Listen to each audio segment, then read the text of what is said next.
The following program is for adult audiences only.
Nobody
closer, dance for me.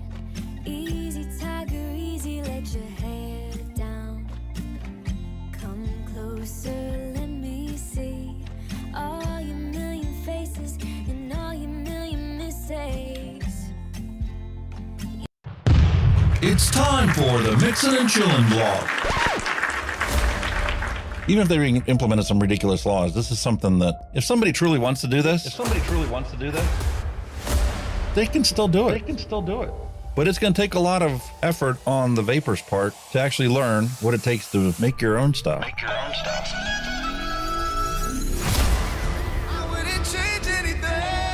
I don't know what the heck happened to the last hour of my life, but it certainly wasn't streamed on YouTube like I thought it was. Restrictive policies block progress towards smoke-free world. Many people incorrectly think that very little nicotine content cigarettes are less carcinogenic than current cigarettes. This risk misperception by people who smoke could reduce motivation to quit under a nicotine reduction policy. That's a bit of a problem. Someone who specialises in helping people kick the habit is Dr. Colin Mendelsohn. He joins me now. Look, vaping is a far less harmful alternative to smoking for adult smokers who just can't quit, and that's actually the majority of them. The road to quitting smoking is paved with candy. Double chocolate clear from TFA. Published in the Vaping Post, we have long-term study. Vaping increases odds of quitting heavy smoking. This is Kenny Thompson, the Vaping Heed. He's got a YouTube channel. He's been on here a lot longer than I have. I'm not going to stop until this is legal and available for everyone. You know, I cover things from all around the globe, but that's because science has no boundaries. I mean, you know, the FDA and everything would know that vaping is safer than smoking, but they'll have the pressure off the tobacco companies or the states that are in the MnC and all that. It's just a financial thing, and unfortunately that takes precedence against everything. And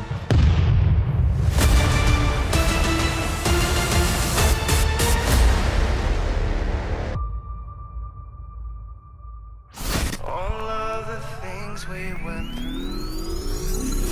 You just made my day. Just made my day. You made my day. You made my day.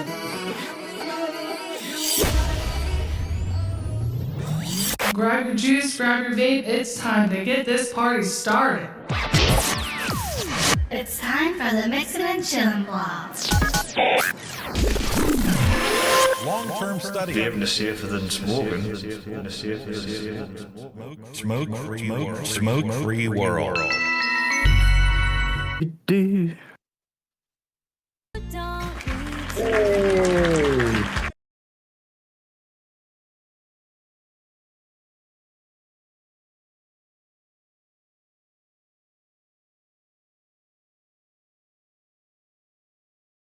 Hey, what the heck? It finally decided to switch scenes. Hello and welcome, everyone. Time for another episode of Mixing and Chilling with Hunky Vape, Kenny the Vaping Heed, and computers that don't want to do what we tell it to do. You realise how long we've been fucking on the deal with these fucking computers? We've been going about 2 hours before you even go live. Just trying to get everything working properly, because apparently they don't want us talking about political impotence, the complete and utter failure of politicians to actually accomplish what they say they're going to do. Usually the opposite is exactly what we get. They promise to cut our taxes. Surprise! Come tax time, your bill goes up. It's fucking. I did see. I don't know if you've got in your news. Bogan's latest little short about the latest crack with Australia. Have you got that in the news today? No, I did not. I missed that part. Oh, I'm hearing myself though. I don't understand that. Hang on a minute. I'll have a look at something. We have been trying to get this sorted out all morning, literally all morning. He gave me a call on WhatsApp and was like, "Hey, dude, what you doing?" I'm like, "Just getting the stream scheduled." He's like, "I think I got some of the stuff sorted out." And I'm like, "Okay, cool." And after about an hour of doing that, he got everything sounding perfect, and little Kennedy was popping up, and Trump was popping up. I could hear him. Everything was perfect. I'm like, okay, great. Now put your Bluetooth headphones. And he's like, huh? I'm like, I bet it'll all change. It changed, and he was never able to get it working without me hearing myself again. Is that better now? You're not hearing yourself now, no? Perfect. You sound awesome. Oh, Jesus Christ. What a feckety feck we've had today. It is so fucking wonderful. This political impotence is so wonderful that RJ Reynolds, who's like been the main culprit behind all these PMTA registry bills in all these different states, so that only the PMTA authorized products are allowed for sale in that state, has decided, you know what? We can't wait around for the FDA to authorize our products. We want to sell these products that everybody wants to buy. Everybody loves these disposables. There's nothing to figure out. You open the box and you go, hey, man, that tastes wonderful. Well, VUSE ONE, hello and welcome.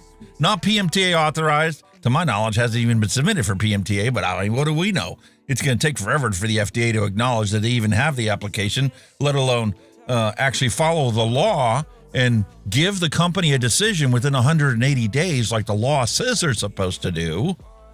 So here we have RJ Reynolds going around and, banning all this stuff and telling everybody, do as I say, not as I do, because I'm now releasing these disposable vapes onto the market because I need to compete with the Chinese vapes that you guys all love. I need to prove to you that I can make a disposable as good as them, because I don't want you to know that they're actually the ones making it and putting our name on it. Exactly. Shh. And we're not waiting around for the FDA to authorize it, give us PMTA authorization. We're just going to make it, because we know that there aren't enough, cops in the country to come after us, and our stuff's already getting through customs, so we don't have to worry about them checking our packages, because, we're the big tobacco companies. We do everything 100% by the book, except when we don't. The thing Morgan was saying before is there's some report come out in Australia, and I think he's got a YouTube short if you guys want to check it out. And he's saying that the black market and legitimate cigarette sales are now 50-50. 50% of all vapors, all smokers are going to the black market. And he said the revenue from the high taxes on the cigarettes in, I think it was 2019, so that was 16 million or 16 billion. It's now reported at 8. So it's halved exactly. It's the same thing that happened in Australia, mate. Australia, like 2019, they raised the tobacco taxes 55%. You know what the tobacco tax collections were the next year? Cut in half. Yeah. Because that 55% tax increase drove half of the smokers to the black market. It says right here with your taxes. Yep. That's exactly what it is now. 50% of all Australian vapors or smokers are now going to the black market. Simple as. So well done, Miss Muller. You brilliant. Guess what, mate?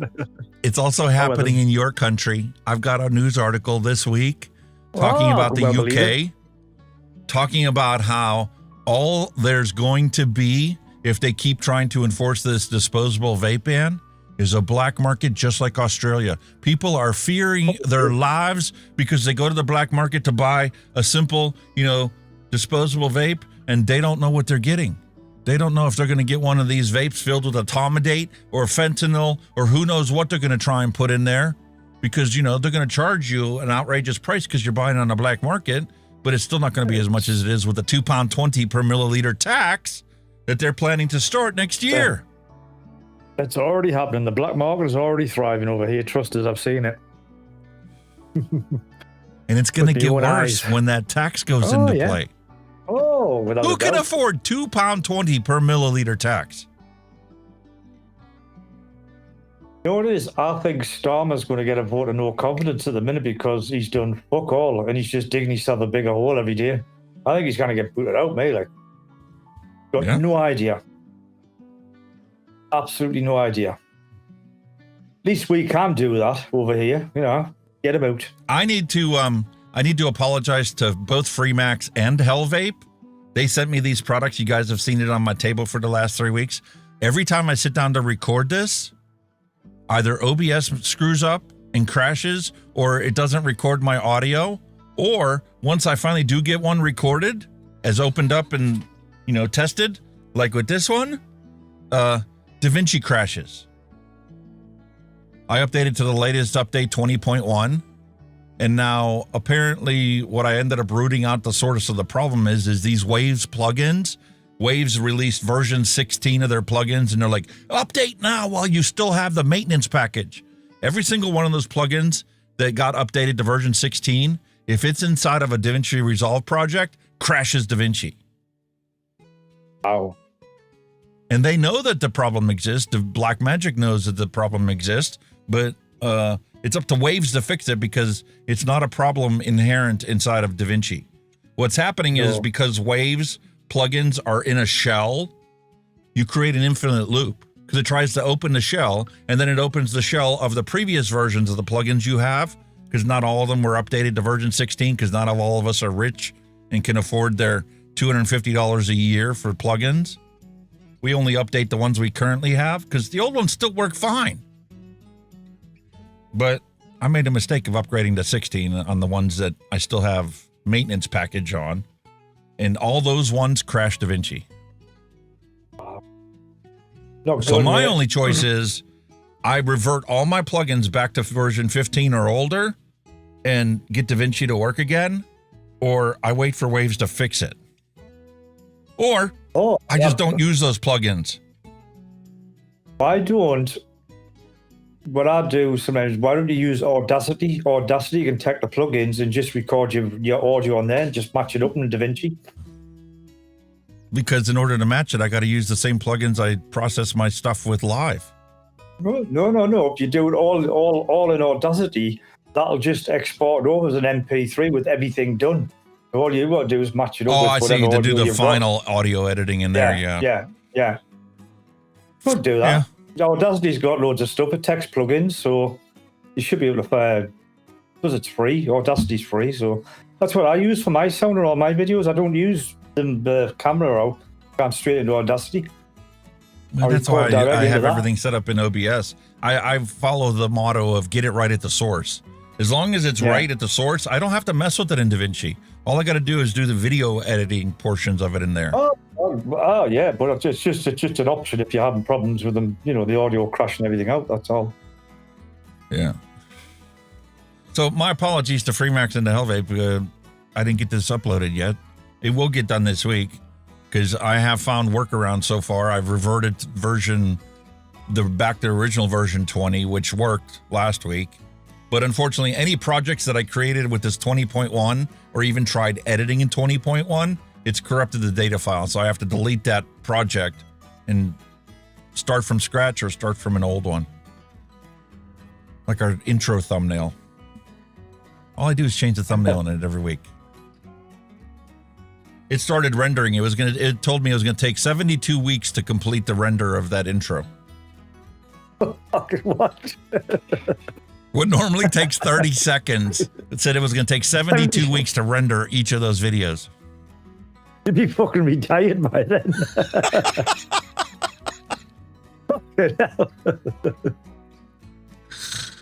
Yeah, I did uninstall it, and I reinstalled version 20. That's the only way to downgrade. Completely uninstall it, reinstall it, and then open up your project settings. But you can't go back to 19 because the database changed in 20. Yeah. And once you open it in 20, it changes the database so that you can no longer open it in 19. Yeah.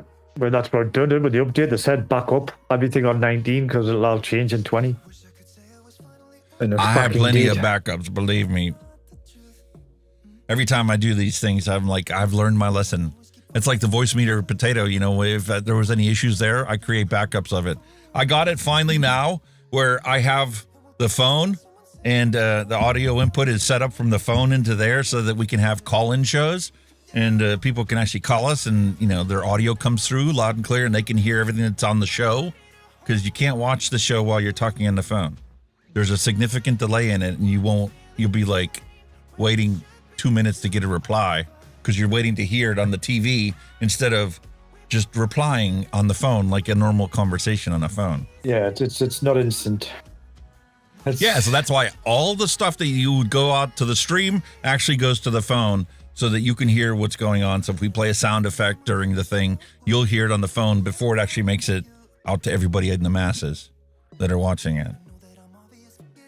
So cool. We are making progress. It's, 10 steps forward and 8 steps backwards this week, but that's still 2 steps forward. 2 baby steps, if anything. Well, it's like you had these beautiful sound effects and these little videos, and you got Trump popping up saying, I don't remember saying that. And you got Kennedy like, I don't know the answer to that. But it only works if it actually has no feedback. That was the hardest part of hooking this phone up, was having the mix minus for both your audio and my audio. And they couldn't hear the same thing you hear because you needed to hear them. So if I do this, folks, I go that one, and then maybe try doing that one. I don't know if it works. I can't believe I said that. I can't believe I said that. Oh, it worked. You're kidding. Hey! I don't know. I mean, the answer to that is I don't know. Yeah. I'd like to congratulate him, because when's the last time you heard a politician or a regulator give you that as the honest truth? I don't know the answer to that question. Exactly. Normally they blow sunshine up your butt and go, hey man, it's going to be fantastic if I get in charge of it. You're already in charge of it. How come it isn't fantastic already? You hear yourself again? No, I don't hear myself now. No, I do. Oh, bastard. Never mind. Back to that. The AI noise suppression is kicking me off, but it's like still letting the tail end of my voice come through. We'll get it sorted. You should be fine. We'll get it sorted. You'll be fine. Now you're now. perfect. You'll be fine now. Yeah, your audio sounds better too. Oh, dear, folks, if you only knew half of what we've been doing. Poor Alex has had to restart his fucking computer. How many times? I don't know. 3 times today. 3 times. Oh, Fantastic. dear me. But we're getting there. We're getting there, guys. I don't want to answer the question. Of course you don't. The truth will reveal itself. So it should be a great week, and you guys don't have to leave, because apparently Nick's having a colonoscopy done, so he's not streaming today. Oh, very nice. Yeah, so y'all can hang out with us. And then he'll be back next week for his normal stuff. And then the week after, he's going on vacation for 2 weeks. Like I'm doing in February, January. I don't even remember when our cruise is. That'll be right. Neil Pitts is bang on there. First call you on the live show will be a car insurance spam call. It probably will. or life insurance or something like that. Like, what the fuck? We're reaching out to you about your car's extended warranty. What car? What, a Ferrari? Oh, I've never even had one of them yet, but never mind if you're offering. Oh! Oh, I wish I had one. Back in the young days when I had my 280Z, that was like the coolest thing. Both most comfortable to drive, long-term cruising. Yeah, the good old days, matey. Wow. It was a 6-hour drive to get to my high school sweetheart's college. Bloody hell. That's cruising, Yeah. mate. That's what you call cruising. Hell yeah. And it was nice in that 280Z, let me tell you. It wasn't the smoothest ride. My wife's Exploder is much smoother ride than that 280Z was. Because it was a sports car. You felt every little bumper tricking around. Yeah. Nice and low. Nice and low, but the rush when you put that foot on the floor is worth it. Oh yeah, and the 5-speed stick. Oh, felt like an IndyCar driver. Happy days, sir. Oh yeah, it was awesome. I got everybody's hand checks and dad jokes and pep picks for the show this week.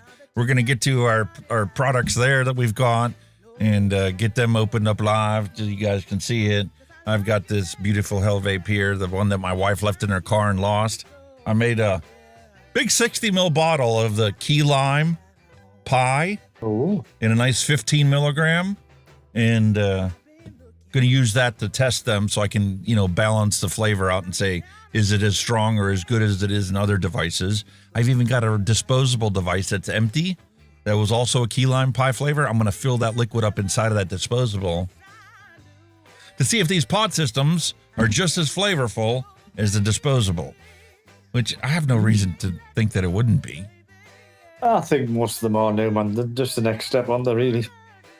They're all so bloody fantastic. Yeah, man. They are the Love dog's it. bollocks.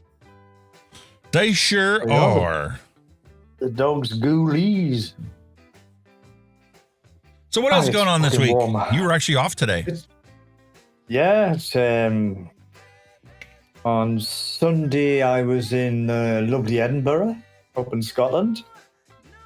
That was an eye-opener because I thought driving down here was bad. Up in Edinburgh, everything's roadworks. It sent you like 30 miles around the city to do what would normally be a 4-minute journey.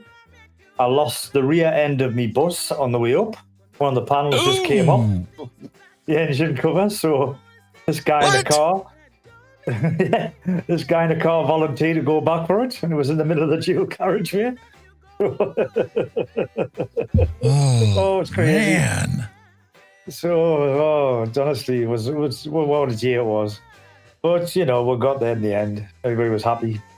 But it was a bit of a... It's been a crazy challenge. week here, too. My son, obviously, is still volunteering with the fire companies around here. Plus, he volunteers out in Cranberry. And he's like, the fire whore. Anytime he's not working, he's at some fire station somewhere volunteering. And can't get enough of it. Well, they had a call last night for smell of natural gas. You wake up in the morning, you smell natural gas, so you call 911. They send the fire company to investigate, right? They ended up having to dispatch 5 fire companies because every fire company they dispatched, only one person showed up to that company.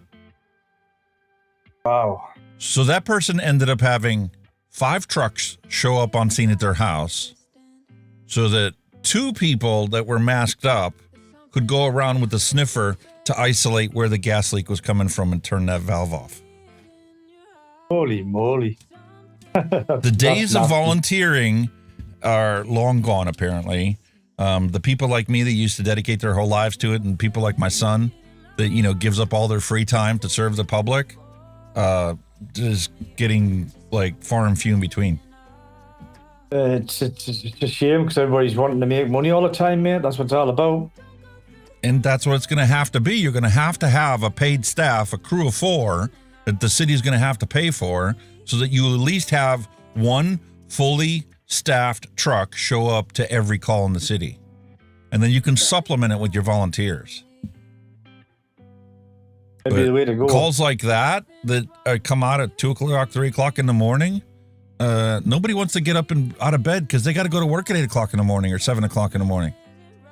Yeah. So once again, my son's an hour late for work because he was up, handling this call and doing the paperwork afterwards. But over here in the UK, our fire department is government funded. The paid.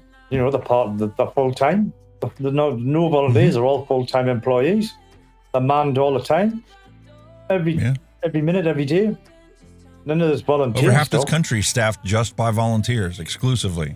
And they have to train just as much as the professionals do. That's the hard part. Getting people to come out on calls is the easy part of it. Getting them to go to all the trainings and then do all the fundraisers to pay for all the things for that fire company because that fire company's not getting anything from the state other than once a year they might get a grant for something that they can't afford otherwise. Like new air packs or new uniforms for 5-year members. That's weird. I mean, obviously, Equipment's going to need replacing, as it wears out, or it gans past its sell-by date, all that shit. So that's because the bollocks, tanks like. are like any other compressed tank. You're only good for 5 years. Then you get to hydro test them twice, and then they have to be taken out of service when they reach that age. That's crazy. That's mate. not cheap. Nah. Well, sir, I think we've gotten all caught up with all of our lovely stuff going on, so it's time for the news bumper and see what we can find. Yeah.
Corporate Jason is rage sweating already, and we haven't even started.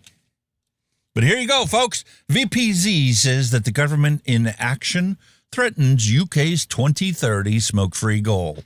And here they're talking about the fact that they were supposed to, after Brexit, come up with their own version, the UK's version of TPD. TPD 2.0 or the UK's version of it, where you accept harm reduction. What, you can't hear me now? What's wrong?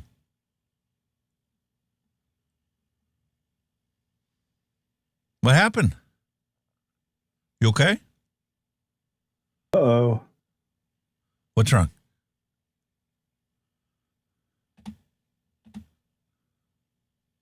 What's wrong? Can't hear you. Okay. Let me look inside of OBS, and OBS is capturing my audio. And let me check my audio settings going to you. Wavelength stream, you're getting it. It's going to you in Ninja. I don't know why you don't hear me. I don't know. Are you back? What happened there? I don't know. I didn't change nothing. Did you change something? No, it was after the bumper finished, everything went off. And then all of a sudden it's come back on. I don't get it. I don't understand it. I really don't understand it. It was like a delay. You know what I mean? I don't know, dude. But here you go, man. Over in your neck of the woods, VPZ is crying the blues because we never got TPD 2.0 for the UK. So August 6th, they issue a strong call to the government to urgently prioritize the long-delayed tobacco and vapes bill when Parliament returns from summer recess. Because if they don't do anything, there goes your UK's smoke-free 2030 goals. And you better drop this idea of £2.20 tax per 10 mils, because that's just going to make the situation worse. Wait till you get to the next article. Since our government's come out of Brexit, we've never touched it. We've never touched anything about the vaping bills at all. They've left it. No, they haven't done anything to it. You're still floating under the TPD, regulations from Europe that you're no longer a part of. Exactly.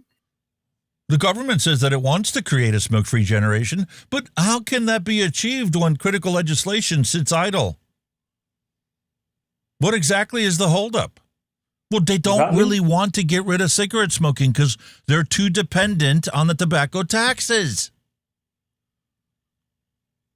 What other possible reason right. could there be for it? To drag their Exactly. feet on it. With every passing day Exactly. of delay, we miss another opportunity to take back control of the market, to drive out rogue sellers, to implement much-needed protections for young people, and to support the millions of people who smoke in helping them quit for good.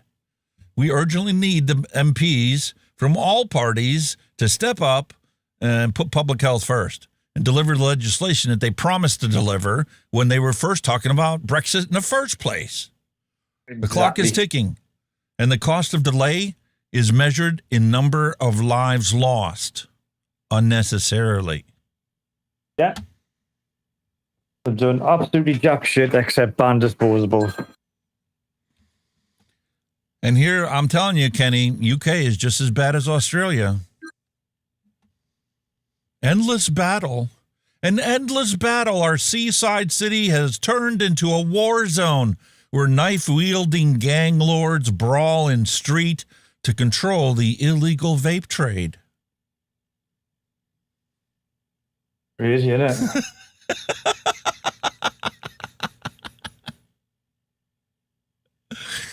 Yeah, they're going to love it. Clutching at a handful of brightly colored boxes, a teenager emerges from a glass-fronted shop and hastily stuffs them into their pocket before scuttling off down High Street.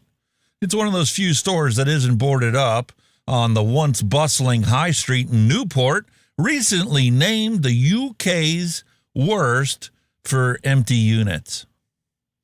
And what brought on this onslaught of boarded up shops? The disposable vape ban. And trading standards going around bullying these people, telling them, you're not allowed to sell that anymore. That's against the law. What do you think? Would you like that in your town? Would you like that to be the building next to you or across the street from you? Well, it could be dangerous. It could bring the houses down next door to each other. I'm telling you, you're no better off than the UK, than the Australia. Almost 1 in 5, 19% of all shops are boarded up, according to the new report from the think tank Center for Cities. In the Welsh City Centre's shopping district, 25 shops have been shut down in the past 22 months for flogging illegal vapes. That's why they shut them down.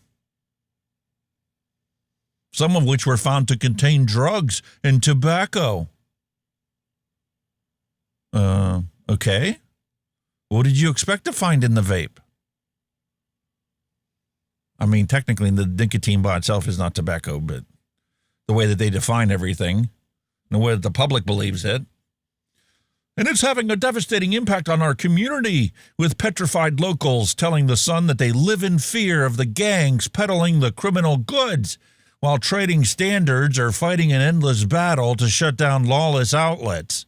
Shop staff and residents say that they've watched in horror as thugs battle with knives and batons in the street, while drugs are brazenly sold and cooked up in broad daylight. Do you ever think anybody would be talking about the UK like that? Not in a million years. Many traders on Commercial Street, the main high street, declined to comment altogether for fear of reprisal.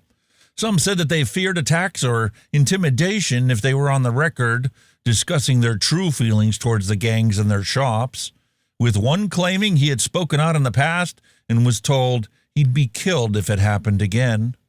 The shop worker who insisted on being anonymous told us both he and the customers are at the mercy of the violent gangs peddling the illegal goods. Holding out a couple of illegal vapes, he said. The problem is that if we have too many desperate people, teenagers especially, who use the shops which are not selling the banned vapes, who not only sell banned vapes, but they put the old non-rechargeable ones on display, they're not even hiding it anymore. Nah, I've seen a video on that. Bloke went in the shop and they're still trying to sell their old stock. And they don't care who they sell it to. Nah. Under 16, under 18, anybody who wants to buy it, you got the cash, they'll sell it to you. I've heard in scene shops selling vapes that contain THC.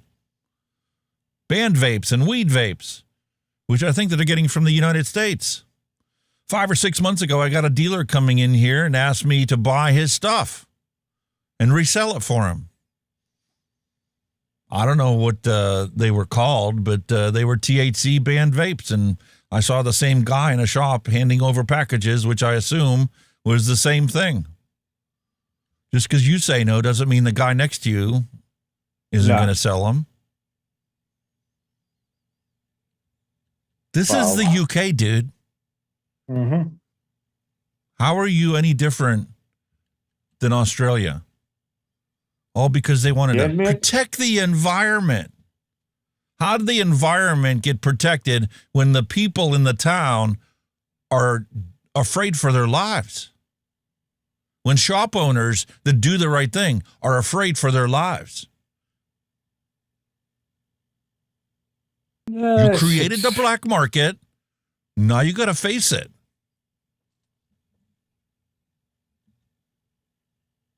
Then again, it is the sun, so I wouldn't believe everything they print. I understand where you're coming from, but if you're going to look, for a country, because you know that this is an eventuality. If they start clamping down on vapes, they clamp down on the disposables, they start taxing the heck out of it, all you're doing is fueling the black market. We know that for a fact. So you just got to start looking for the stories.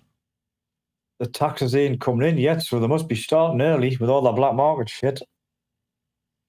Well, the black market got started whenever you ban the disposables. When you have shops that ordered 6 months worth, and that was before they knew that the things were going to be banned, and now they've got cartons of them in their back room, what are they going to do? They could sell them as a lot to the cartel activity, the gangs that are out there, you know, the punks, for them to sell on the street corners, or they can quietly get rid of them little by little. It's quite honestly, it's a sad state of affairs, you know, when something has been developed, you know, to stop people smoking to save lives, and is now going to be run by fucking criminals. It's just, what the fuck? You know what I mean? Here's an 85-year-old guy who comes to the city center every day to feed the pigeons, who climb onto his hands to greedily eat the bread that he offers them. Sitting outside the once grand, now crumbling, closed Westgate Hotel near a vape shop on the corner, he said, "In my time, people copied the film stars and everyone smoked cigarettes, not these vapes." Well, that's because you don't know that these vapes are actually better for you than smoking cigarettes. Your public health authorities have failed to get the message across to the public that people switch to this to save their lives, not as an alternate form of just continuing a habit like a you know, typical user of drugs. That's a public health failure. And it's caused by political impotence. Your politicians didn't stand up and make clear legislation saying vapes are not the same thing as tobacco. We're going to legislate them differently. We want to treat them differently. And we want the public to know that they are different. They're not the same thing as smoking cigarettes. You failed. Under the same umbrella. That's it. The public doesn't know the truth. And now you've got people like him crying the blues about, oh, look at that vape shop there. We didn't stamp out tobacco. Look at that vape shop. Yeah. Because he doesn't know they're not the same thing. None the wiser. And if this was just a little one-paragraph article, I would have probably dismissed it because, like you said, this is the Sun, you know. But somebody took the time to write a very lengthy article clearly outlining multiple facets to show you are just like Australia.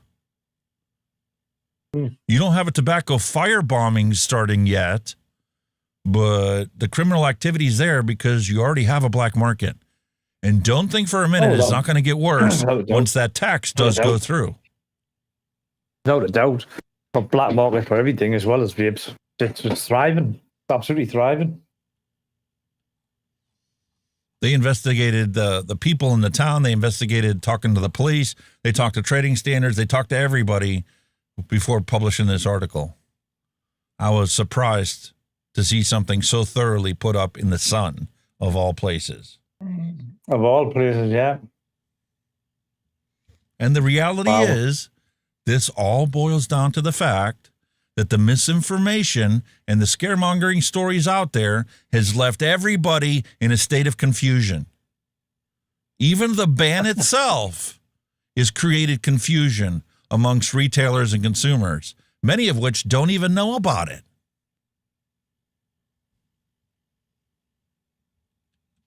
I like that one. It's For many years, the illicit market only existed for sex workers and drugs. Now sex workers are selling nicotine. What a time to be alive. Yeah. Isn't it, though? Yeah. Oh, my God, honestly. The ban on disposable vapes may have been in place for over 2 months, but indications are that many retailers are continuing to sell them, which customers are in turn continuing to demand.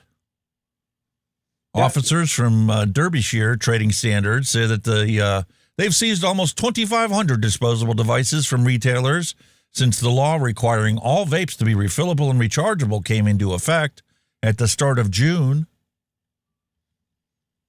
It's sad, though, because the BBC itself is complicit in confusing the public, running those fear-mongering stories.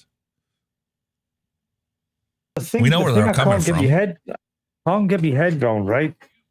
You know, they say they're still like selling the one-use disposable vapes, right? Obviously, like you said, they probably bought shitloads before the ban, and they've got shitloads of stock. But these things now, you know, they're disposable with just a fucking charging point in. They're just as good, if not better. So why are they still trying to buy them? Buy these. Well, I understand. These are even better. They need to get rid of the stuff they have in order to place the order for the stuff they want to get.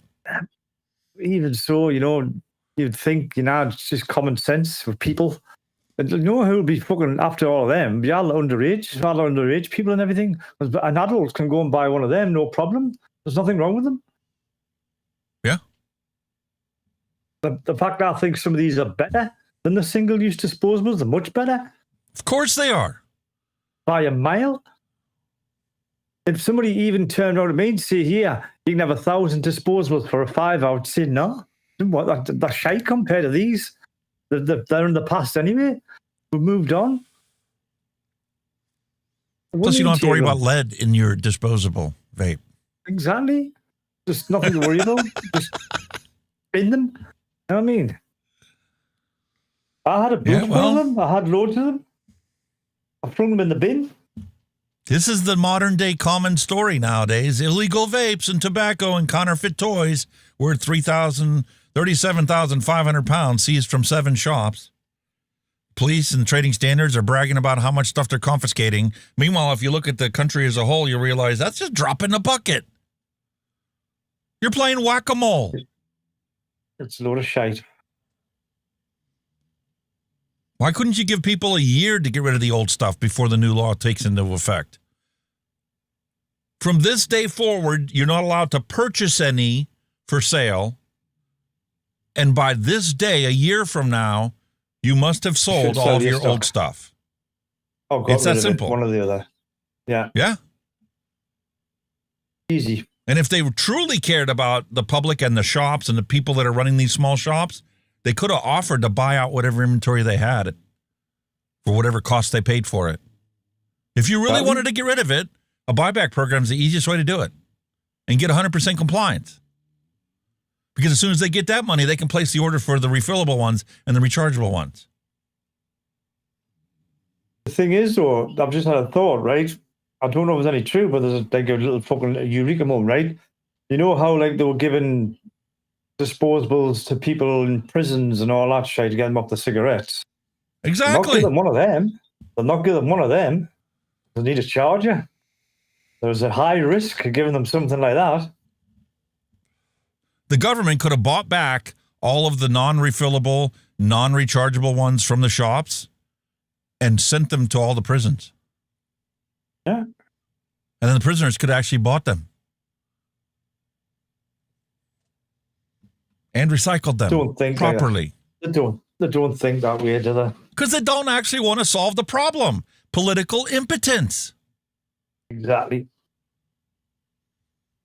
Horseshit. They all walk a mean walk and they talk a big talk, but when it comes down to actually accomplishing something, you got the same thing that a guy with impotence gives a woman. Nothing.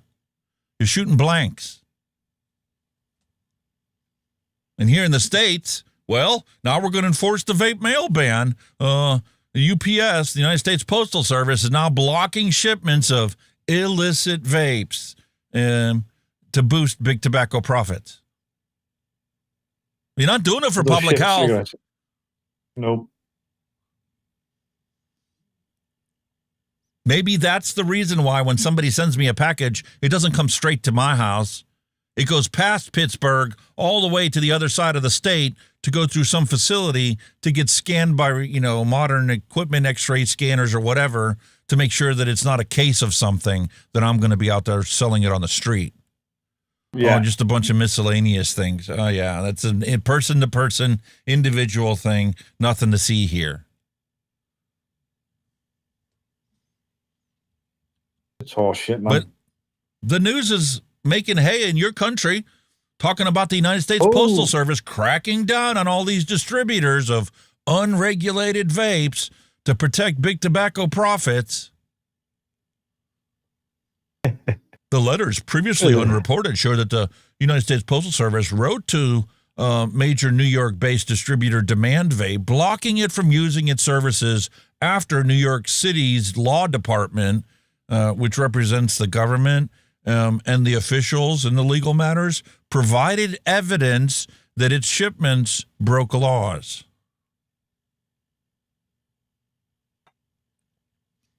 That's what they're wasting their time on. And their bosses at big tobacco and big pharmaceutical companies are having a grand old time because they know that the government's doing what they tell them to do. Yeah. It's not your governments that run the country, man. It's the big companies. Hey, bastard, hello and welcome. Ah, hey, bastard. I thought you'd be here with a zap. And, let's be realistic. It's not about public health. It never has been, never will be, because it's all about the money. Show me the money. So when they can't shut them down, well, then we just come up with a $20,000 fee if you want to run your shop. What? At Adobe Photoshop, we know life is full of distractions. A complimentary advert? Of course.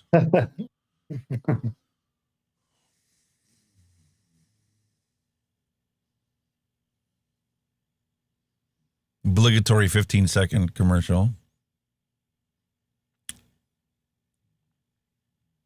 Come on. Skip. Pause. Turn the volume back on because it moved from up here down to here. Let's try it again. And a $20,000 yearly fee for the shops. A move supporters say could curb youth vaping, but shop owners call it a potential business killer. WDBJ7's Alyssa Beatty explains. The vaping debate has been making headlines nationwide, and now Roanoke leaders are weighing in. Monday, Councilman Nash proposed a $20,000 annual operational fee for vape shops. The measure targets businesses that primarily sell vaping products, not gas stations or convenience stores that sell them as part of a larger inventory. Nash says the goal is to discourage new vape shops from opening and reduce marketing to children. These businesses in particular, these vape stores and hemp stores and smoke shops, they make so much money that $5,000 is nothing, for them just to write a check or bring in and pay. He has no fucking clue what it takes to run an actual shop. They're making so much money. How are they making money when you fucking destroyed the industry? What an arsehole. $20,000. What's that going to do to stop It's not the fucking vape shops that's selling the fuckers. It's the corner shops that's selling the underage, you fucking divvy. You know what I mean? Oh, my God. Exactly. That's the second point that needs to be addressed, that he refuses to address because he's looking out for his convenience store buddies that are getting him reelected. Why have they got these people like him sitting in these offices when they're not talking is bullshit? And it's finally getting to the point where people can see through some of this stuff, except for the fact that they think that vapes are worse for you than cigarettes, so they agree with them. They're not getting any flack because they got the public so buffaloed into thinking that this is worse for you. Well, of course we need to shut them down. Okay. And so, honestly, I want to give them an amount that hurts to pay. He also notes there's already a tax on tobacco, and this would work the same way for vaping products. If you want to start this business up, you may think twice before doing it, or if you currently have this business in practice, we're able to get some of the money off of you that you're not getting from paying the cigarette tax. But vape shop owners argue the fee is too high and could close small businesses. Some question why the fee wouldn't apply to gas stations that sell the same products. One of my worries that I have when thinking about this bill is if we're putting this fee on just those smoke shops, why are we not putting that fee on gas stations as well, if this is a public health initiative? Others on council say the problem extends beyond retailers to the manufacturers themselves. Vaping is a huge problem, and then some of the products that kids are getting access to, people have access to, are dangerous, or at least unknown, could be dangerous. Go ask a kid where they got their vape from. Go ask a kid where they buy their cigarettes.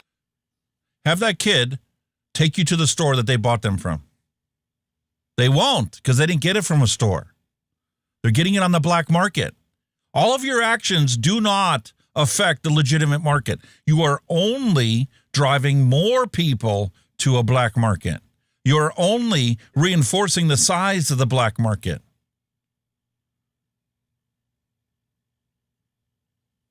Also ask your kid who smokes where they're getting their cigarettes from, and Alan, if that's the case, you knob. You know what I mean? It seems like we are kind of fighting against a failure of federal and state regulations on these products. Council voted to have the city attorney's office, the commissioner of the revenue, and the city manager draft an ordinance outlining the fee and defining vape retailers while continuing to study the proposal before taking a vote. In revenue and the city. Look at the signs that are on the front of this shop.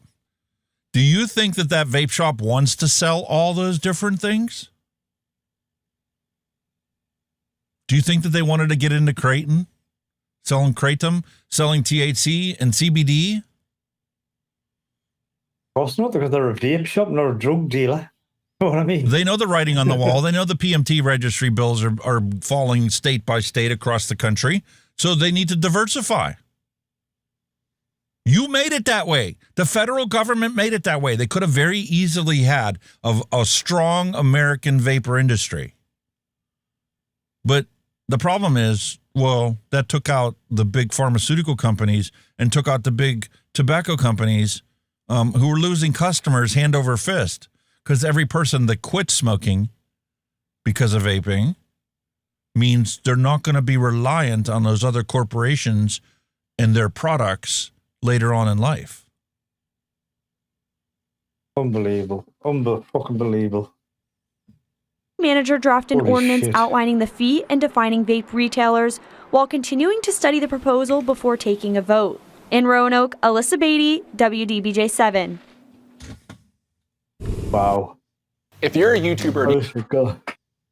Why these people exist, I don't know.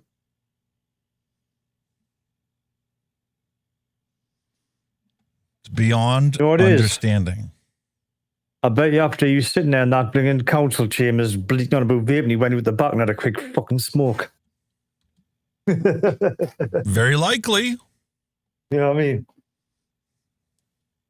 Arseholes. Absolute arseholes. Meanwhile, since we seem to be focusing on your country this week, let's bounce back and let you remember the fact that if they get their wish, the way it stands now, you'll be looking at a 40-pound per bottle tax for vaping liquid.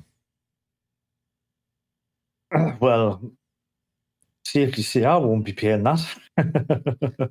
Mate, I saw an article from the UK this past week. Unfortunately, I didn't save it because I saw it on my phone. That said that they're going to go after you if you decide to DIY your liquid at home. They want you to pay the tax on the liquids you make for yourself, your personal use.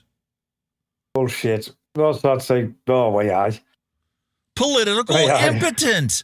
They have these ideas of grandeur, like, oh, I'm going to pass this law. It's going to save the fucking world. How are you ever going to enforce it? Seriously. I'm already paying my tax on the ingredients I'm buying anyway. You're paying VAT on PG. You're paying VAT on VG. You'll be paying VAT on flavours. So my taxes is paid as far as I'm concerned. So, yeah, well, as far as they're concerned, you didn't pay a tobacco tax. You quit buying fags and you stop paying that tax, and we need that fucking tax because we're too reliant on it to give it up. I kind of said this ages ago, you know, when they make us so-called smoke-free, they're going to want to get that money back somehow, so... They're not waiting that long, mate. Yeah.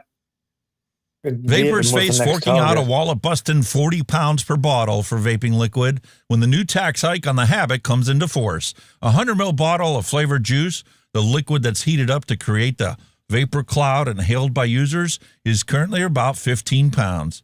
But the government's new 22 pence per milliliter vape tax, due to come into force next year, would see the same bottle soar to about 40 pounds. Tell me that's not going to fuel the black market. Oh, no, of course it's not. We're all going to pay that, aren't we?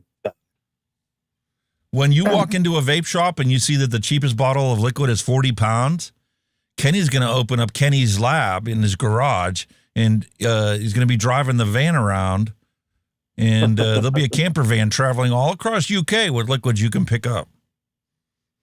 Kenny's rum cookie, Hunky's Hawaiian punch. I was going to say all imported from the US. Exactly. Because you're allowed to export it in this country. I can ship it to anybody outside of the country, but I can't ship it to anybody inside the country, especially if their laws have, you know, required tobacco tax collection. Shit, but it is. Yeah. But this is what they want because they needed to protect the public from, you know, the disposable vapes that were costing big tobacco stock prices. Yep. Look at them all, man. Lovely stuff. Isn't it great? It's not that, like you said, if you've noticed, right, you'll have noticed it yourself in the news, and each country goes quiet for a spell. They'll have the odd article, and all of a sudden they just explode again with fucking shitloads of fucking articles, and you're like... Bullshit. Yeah. Who do you believe? You know what I mean? This is another thing that's part of the confusion. Crap. This is another thing. This is another thing that's part of the confusion over vape shop owners. You know, somebody that's got a vape shop now, who's thinking in 12 months' time, am I going to be sitting selling bottles of vapes for 40 quid? You'd probably be saying no. Yeah. From Green Bay, Wisconsin, a new federal vaping law with fruity flavored vapes potentially becoming illegal is going to take effect in Wisconsin September 1st.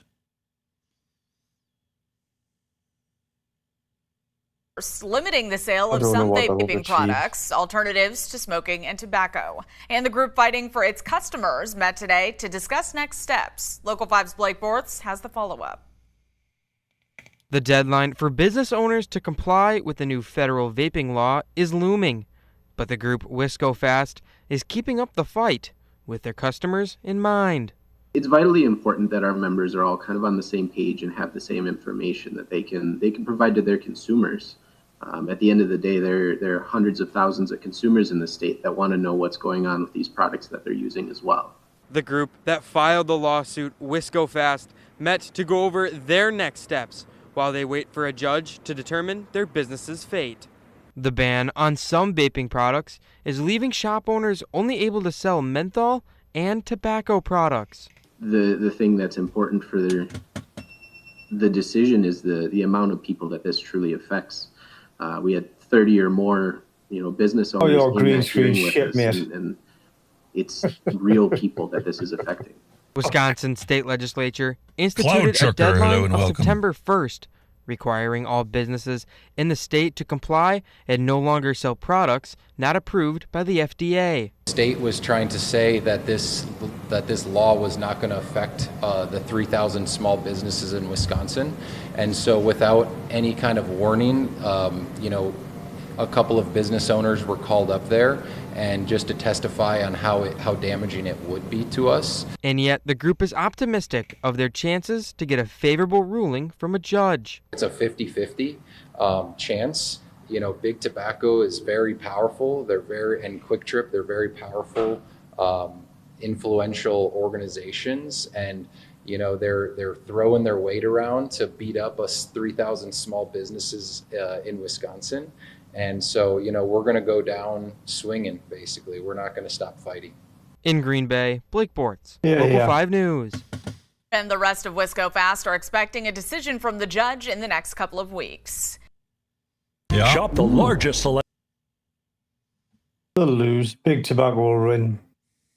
They'll just give them a couple of suitcases full of money. The battle goes on. There you go. Do it, should. And in the UK, we keep bouncing back to you, mate. Did you know that many retailers are not aware of the disposable vape ban? They just don't even know about it. Nah, I'm not having that. That's fucking bullshit. I'm not having that. Nope. They are aware. Trust us. It came from the BBC. That's a reliable source. It isn't, man. It's the British Bullshit Corporation. That's what the proper initials are. It's fucking the horse shit, man. We just covered that story over in Derbyshire about how the town's falling to bits because Trading Standards shut down all these vape shops that were selling disposables, all the little corner shops that were selling disposables. They went in and they shut them all down. They boarded up the business. They drove them out of business, just like that $20,000 vape license that they're trying to do here in the States. And they can't understand why there's a black market. It doesn't make any sense. I don't get it. We have new laws. Our politicians gave us these laws to protect us, and all it did was create a black market. Sorry, but I'm not buying that. They didn't know. It was on national news. It was news every day when it was banning. If you didn't see that on the news, you must be with your head under a rock. It was splattered everywhere. Everybody knew. Well, disposable vapes were a moneymaker, and his profits had dropped by 25% since the ban. Well, why don't you have rechargeable ones? Exactly. Same thing. It's exactly the same thing, mate. We've just got you recharge it, and you put a prod in it. Oh, well, man. See, that's the problem. They think that because it looks the same, it's the same thing, then it's just as illegal. They think that they are only allowed to sell pod-based systems. Nope. I think some of them just deserve to do it out of ignorance. You're thinking, you cannot be that gullible and that stupid. You knew what was happening. Everybody knew what was happening. So, horseshit. Takagawa, hello and welcome. I really don't believe, they didn't now. I'm sorry. That's probably why they got shut down. The bloody policy and trading standards went, you having a laugh, mate? Shut your doors. Yeah. Instead, just own up, fair cop, get a fine, blah, blah, blah. Could still trade. The fucking come out with that and be shut down. Which leads us to a bit of actual truth butter. The Death of the American Vape Shop by Lindsay Stroud. The tobacco harm reduction space in America has changed dramatically since 2007, when the first vaping device landed on U.S. shores, and reshaped how adults consume nicotine. What began under the shadow of the Food and Drug Administration overreach and continues to be stifled by it, grew into a movement powered by thousands upon thousands of small business owners, millions of consumers, and passionate advocates sharing their personal journeys of quitting smoking and helping others do the same. But in America, small things that grow too large often end up getting crushed. There are far too many parallels to Arthur Murray's Willie Loman to dismiss, unless there is, of course, correction. The American vape shop will become yet another casualty of bureaucratic hostility, corporate favoritism, and moral panic masquerading as public health because of political impotence. Yep. The death of a salesman. Vape shops once embodied that American dream. Over several years, the brightly lit stores appeared across the country in strip malls, downtowns, and neighborhoods from coast to coast. They weren't arms of large tobacco companies. They were run by adults who had quit smoking or by hobbyists who created their own flavors. And like Kenny's Rum Cookie and Hunky's Hawaiian Punch. They were run by adults who had quit smoking or by hobbyists who created their own flavors and turned the kitchen experiments into a small business. They didn't just sell products, they helped build them. From early cigalikes like Blue, which the FDA initially tried to regulate as a medical device, to open systems, tanks, and ultimately pod systems. Vape shops led innovation. And just like Miller's story, came the squeeze. In 2009, after relentless pressure from anti-tobacco lawmakers like Democratic Illinois Senator Dick Durbin, President Obama signed the Marlboro Monopoly Protection Act. Oops, I mean the Family Smoking Prevention and Tobacco Control Act. The law gave the FDA sweeping authority to regulate all tobacco products and require that any new product not compete with the existing giants of Marlboro and their buddies, including every vapor product developed in vape shops. Well, we had to undergo a formal application process just to stay in the market. In 2016, the FDA officially deemed electronic cigarettes and other nicotine alternatives as a tobacco product because it contained nicotine. So, tobacco-based biofuels, that's a tobacco product. Airplanes are tobacco products because they consume tobacco-based biofuel. Well, that's a different story. We talked about that months and months ago. Around the same time, beginning in 2015, public health agencies, backed by government bureaucrats and billionaire former mayor turned philanthropist, launched an aggressive crusade against vaping. The then Centers for Tobacco Control and Prevention Director Tom Frieden insisted that vapes was a ploy by large tobacco companies and claimed that it would lead youth to start smoking. Remember that whole thing? Vaping is going to make you a cigarette smoker. Who the fuck is going to go from a beautiful fruit custard cake to tobacco cigarette flavor? Ugh. Nope, not going to happen. His successor, Brian King, who earlier this year went from the FDA Center for Tobacco Products to the Campaign for Tobacco-Free Kids as their vice president, rejected the idea that replacing cigarettes with e-cigarettes was beneficial and argued that vaping was causing kids to smoke, a scourge on society that must be crushed. Meanwhile, large tobacco companies like Reynolds and Altria first rolled out vaping products in 2014 to little fanfare from the vape shop owners who thought that their products suck. And they still suck. A decade ago, most of the products on shelves were developed by US-based manufacturers. While many components were sourced from China, just like most other consumer electronics, the innovation itself was homegrown. Then came Juul. Its sleek, easy-to-use design changed everything for some people. Yep. Small manufacturers were forced to keep up, pivoting away from bulky maintenance, heavy devices, and toward compact pod systems.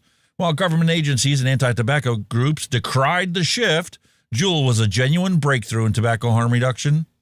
It also marked the beginning of the end for the independent vape shop. Juul's investment deal with large tobacco companies revealed the truth. Cigarettes were becoming obsolete.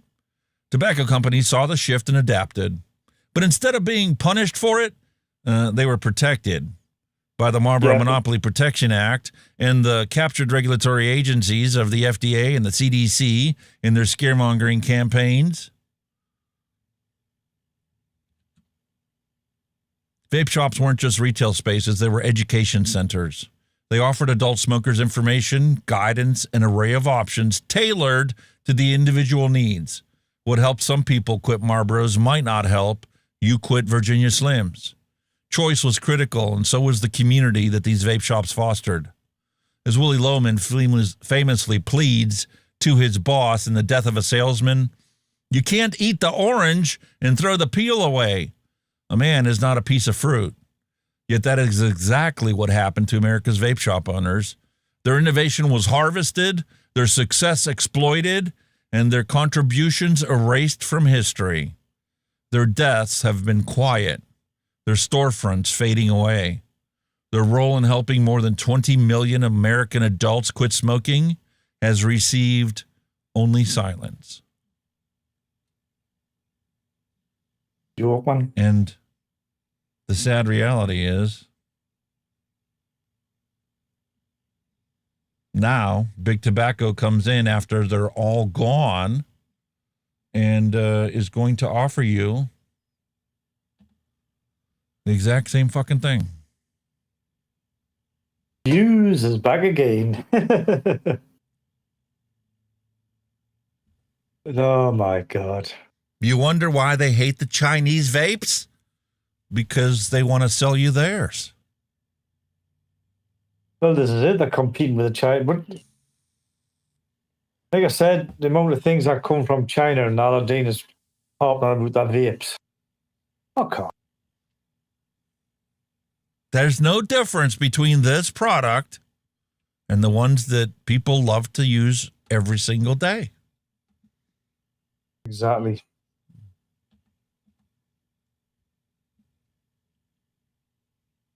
It's caca poo poo, matey. It's caca poo poo poo poo caca caca poo poo. Oh, here we go. Another Alabama lawmaker. Let's have a look. Well, yeah, because they're the same. Smoking and vaping are the same thing. Don't you know? So if it's banned for smoking, well, then we need to ban it for vaping. Oh, well, so there you go. If you're not allowed to smoke out in the frickin' clean, fresh air, you're certainly not allowed to vape in the clean, fresh air either. Well, this is it. You know, it's just under the umbrella. It's the same bullshit. Says it's time to include vaping in the same category as smoking cigarettes. And tonight, he's showing us how he wants to do it. I'm Mark Bullock. Valerie is off this evening. Thanks for being here. Senator Gerald Allen has proposed a bill that would make vaping in public places illegal in Alabama. He talked about it with our political correspondent, Jessica Umbro. Jessica, what kind of concerns did he say lead to this proposal? Well, Republican Senator Gerald Allen says he had heard about vaping before, but became more aware of how popular and how common it was when he was at a football game and someone used a vape nearby, very closely to other people at that game. And now he says he's sponsoring legislation to stop that from happening again. Because he clearly doesn't understand they are not the same thing. There is no such thing as secondhand vapor because there is no harm in the vapor that's exhaled. 0.4% the chance of cancer for the user. Exactly. What's the chance of cancer risk from the non-user breathing in secondhand vapor? 0, man. Probably a lot less than your diet soda. Essentially 0. That's what prompted me to look into the statute itself, and as far as the tobacco use, and all we're doing is going into the current code and adding vaping as part of the code. Because it is not the same thing, and you don't understand that. Because code does have like a box of chocolates. And the big tobacco companies told me to do it. Yeah. have restrictions on vaping, particularly for minors, and what types of e-cigarette products can be on convenience store shelves. But Senator Allen is looking to add a phrase to the state's Clean Indoor Air Act that would include banning the use of an electronic nicotine delivery system in public places like restaurants, malls, and sport and recreation facilities. That needs to be a priority of ours, to make sure that the citizens know that when they go into a public place, they cannot vape. The Alabama Department of Public Health says vaping, even secondhand, can increase risks of lung damage, cardiovascular issues, and respiratory problems. Lies! All fucking lies! So hang on then, if you're not allowed to vape in a public place, where are you allowed to vape, matey? You're out in the public, doesn't mean you're in a restaurant, you can be walking down the street, you're not allowed to vape when you're walking down the street, like, but you can happily smoke a cigarette. Oh shit. Well, technically that's already banned. It's just not enforced because nobody gives a fuck about smokers anymore. Go watch any TV program, any latest series that Netflix puts out there, you will see people smoking in it and proudly shown as them holding a cigarette and smoking. Go find me any program out there where somebody's vaping. Yeah, none. Anything. Zero. 5% of the country is using these products to not smoke cigarettes, but you cannot find a single program where somebody is vaping. Not one. And the only things that have been created was when they chose to use the vapor to depict an evil character. How is that helping the public health? Blowing smoke out of his lungs as he came to like a dragon. Yeah. Just like cigarettes have secondhand smoke, vapes also have. Vapes do not have secondhand smoke because there is no combustion to make smoke. It isn't. But, you know, why follow logic in a 1984 world? Of secondhand aerosol, which include a mixture of nicotine, ultrafine particles, and other potentially harmful substances. And with vaping being relatively new, at least compared to cigarettes, I challenge the citizens to Google vaping and look for themselves. It's a very Let's look for themselves. We will. Let's Google it and let's find out for ourselves, because we know how much misinformation is out there. But we can go to trusted public health authorities like Public Health England and find the truth. But you don't want to read that part. You want them to find the scaremongering stories that have corrupted the public's knowledge and truth about the harm reduction potential of these life-saving products that you have demonized into being just as bad as lighting a cigarette on fire. Honest to God, these people, who voted these people in office, for God's sake? Who done it? They're grasping at straws to stay relevant. God. very serious issue, and that's why that this is an important bill. Do you hear his voice? Yeah. He's a long-time smoker, always has been. I guarantee you it. Frog is a frog, isn't he? You don't get that frog in your throat from, you know, being a politician and giving your sermons in the, you know, halls of your government. To go into the current code and add this to state law. If the bill is passed, it would go into effect October 1st of 2026. Senator Allen tried to get this passed last legislative session, but it didn't make it to a vote for the full chamber. All right, Jessica, thanks for that. Alabama public health officials also remind you there are resources available that can help people quit smoking or vaping. You'll find a link inside Jessica's story on our website and news app. If you're a YouTuber out here, or do you want to say Coyote Creek Golf Course is where Hank Ford rides out his Wednesdays as a golf course marshal, but never alone. He gets me out of my own mind. 3-year-old. I love how it's still running even though we stopped it. Yeah. It's so cool. One more before we go jump into Twitter. Because here we got some more regulations coming. You ready? After our obligatory advertisement. Please. There's a special place on Cherry. Regulations? Nah. Had a big. Because we got to save the people. We got voted into politics, and we got to use our hard on to get rid of and crush the evil in our world. Right. Yeah, I think most of them got bigger fish to fry than vaping, like, but never mind.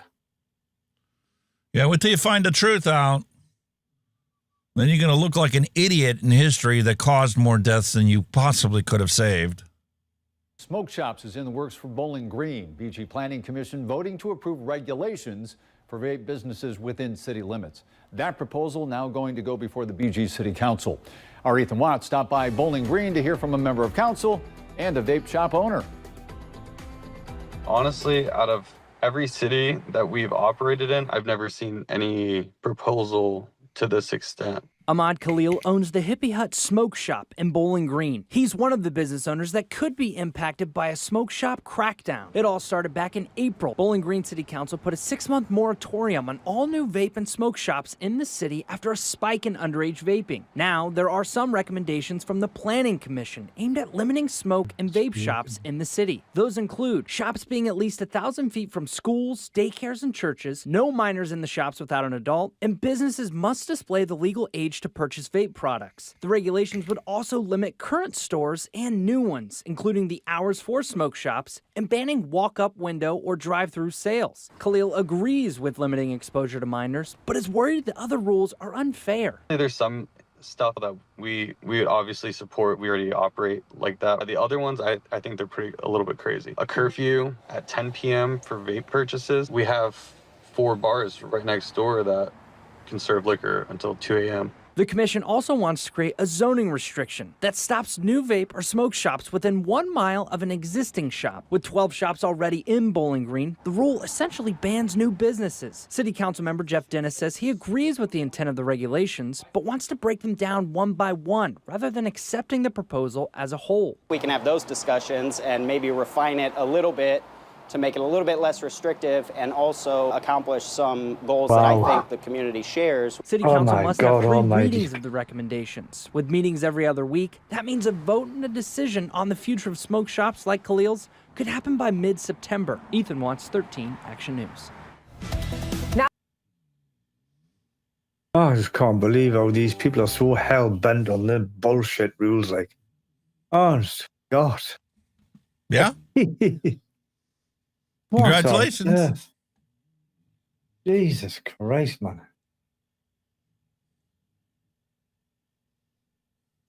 Unbelievable.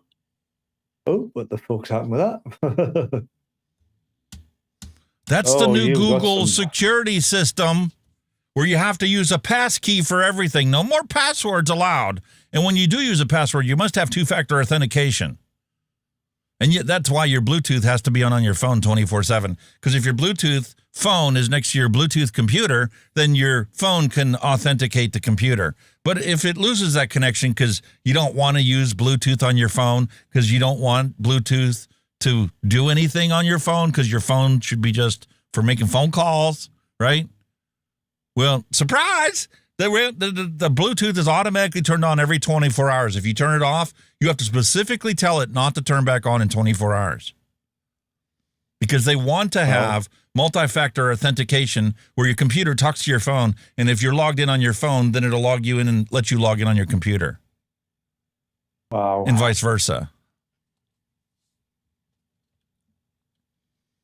So even though I'm logged in, I'm not allowed to see it because I'm not authenticated because Chrome just did an update and now I need to re-authenticate Chrome. To protect my security interests from hackers. Oh, you're definitely not going to get hacked. It doesn't let you get into your own account. Holy moly. Whatever next, man. Yeah, so much for any more Twitter news. Skynet is looming. I tell thee all, it is looming. It is fucking going to happen. AI will take over the world. And unfortunately, because you and I were sitting here chatting away the whole time, I didn't even make a second cup of coffee or get an adult beverage for today. So I'll roll the bumper. I'll put you on, then I'll have to go and get my stuff from downstairs. Go for it, mate.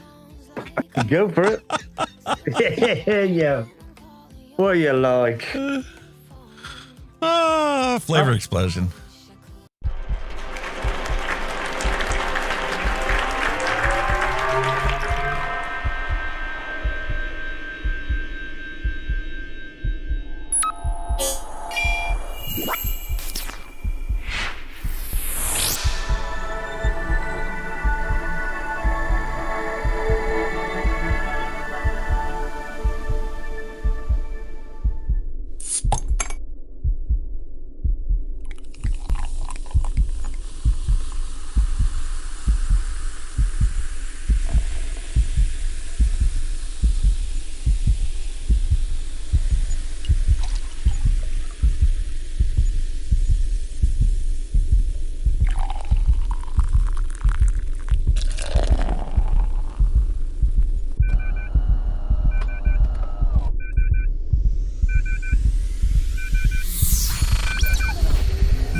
And today, boys and girls, I've got a regular beer in mind, but it wasn't by my choice. Because when my lovely wife and daughter were out at the shop, they asked if it could pick me up some beer, and I said, yeah, go get some beer. So my daughter picked it, and she picked up my good old favourite, 1664. Wonderful, wonderful French lager. I can't remember what the percentage is in this. I'll just have to give us a quick look. What we got? I think it's about something like that. I'm going blind in my old age, boys and girls. Yeah, it's 4.6.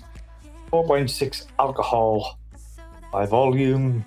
This is what we call in the UK a pint can. Yeah. Good old-fashioned French beer. I don't know what Alex has got because he's obviously digging around his fridge, but we'll crack it open anyway. Richard, cheers. And my other little munch for the night. This guy. Sensations coated peanuts. With chili. I won't have to send Alex a bag of these, like, because these are divine. Absolutely divine. And for your entertainment today, scarfed from the fridge, Liquid Death. Rest in peach. Ooh, peach. I like peach. I was just in the boys and girls, matey. News After just we in. have this news flash. According to Neil Pitts, a Brit drinking French beer, the humanity of it all. Now back to your regularly scheduled content of Mixin and Chillin. In your Christmas box this year, I'm going to send you some of these. Ooh. Sensations. These are coated. These are Thai sweet chili flavor. They're like the that Indian sounds ones, fantastic. These are like another brand, and my God, they are good. So I shall have to get some of them sent to you, sir. So this is 0% alcohol by volume. It's just flavored water. 30 calories per serving. Favorite water. That's all it is. Peach flavored water.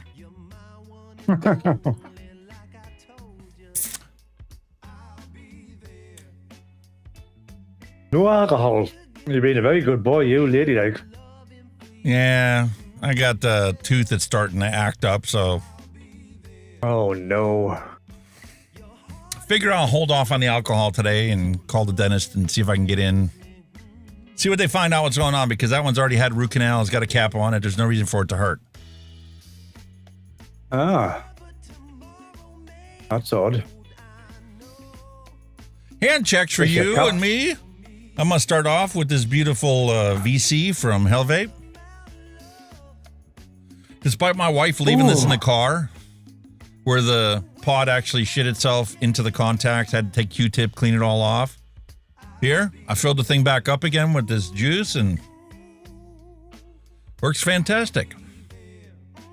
When you keep it in a controlled environment, it doesn't leak. But you leave it in a hot car where it's getting to over 100 degrees outside. Of course it's going to be bad. Oh, leak like a baby. Yeah. I still got my Arbiter. That's the problem when I filled 6 tanks up that I haven't visited in a while. After one gets killed, I still got 5 more. So I legit can keep vaping for the next month without having to clean any tanks.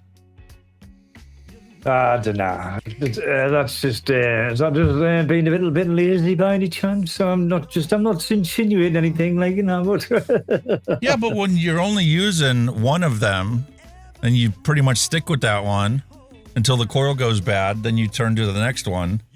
I mean, yeah, part of it's laziness, but realistically, if you don't use it, it's like an oil change. Like when grandma goes and gets an oil change, and then she's like, oh, it's been 3 months, I better go get another oil change. Grandma, you only went to church 4 times. That's all you drove that car. You don't need an oil change yet. Oh, but it's got to be done every 3 months or 3,000 miles. You drove it 30 miles to and from church. You don't need an oil change. True, like I can see your reasoning. Got the beautiful Blaze. Still rocking that one. And the Blaze Max. Pro Max. Where is she? And then this is the one that died, the Hell Vape one.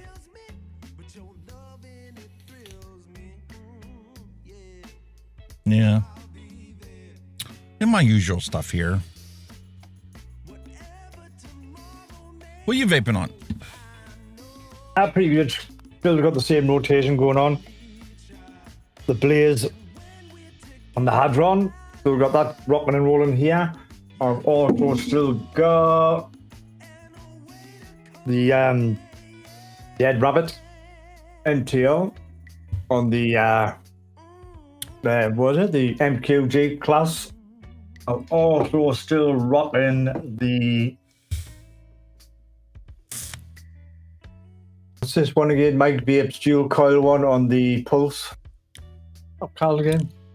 The Blaze dual. Yeah, the Blaze on the Pulse. Got that going. And when I've been out and about, I've got this this drag pod kit on the go. That's being used for work, as has this other drag pod. I've got a lot of drag pods on the go. That's another drag pod on the go. And also, what was this one called again? This one is the Swag. I've had the Swag out as well. All with various juices in. I think I've had the cheesecake. What have I got in them? I've got General Custard Secret Cheesecake in one. Also got sweet raspberry custard. I've also got, what's that one? Oops. The rice pudding one. And I'm also will be rocking on this guy here. It's the IVG Pro disposable, whatever, rechargeable. And that one is Busy Cherry. And that's pretty much it. Had a bit of a nice little assortment going on lately. I don't know why. I normally only take a couple out with this, but there you go. That's good. Health Edgecombe said that they sold 10 of those liquid deaths that Ozzy drank, empty cans, but you got his DNA on them because he drank out of them. They sold for $500. Holy fuck. Empty cans of liquid deaths because Ozzy drank from it. Takagawa says, I forgot my charger, so I had to get something to get through the week. So I got this Vaporesso Eco Nano Pro. Very nice. Very Still nice. testing this Blaze Solo. Any good? And then the Blaze Solo 2. But I guess I should roll the bumper and see what you guys submitted for this week. Yeah.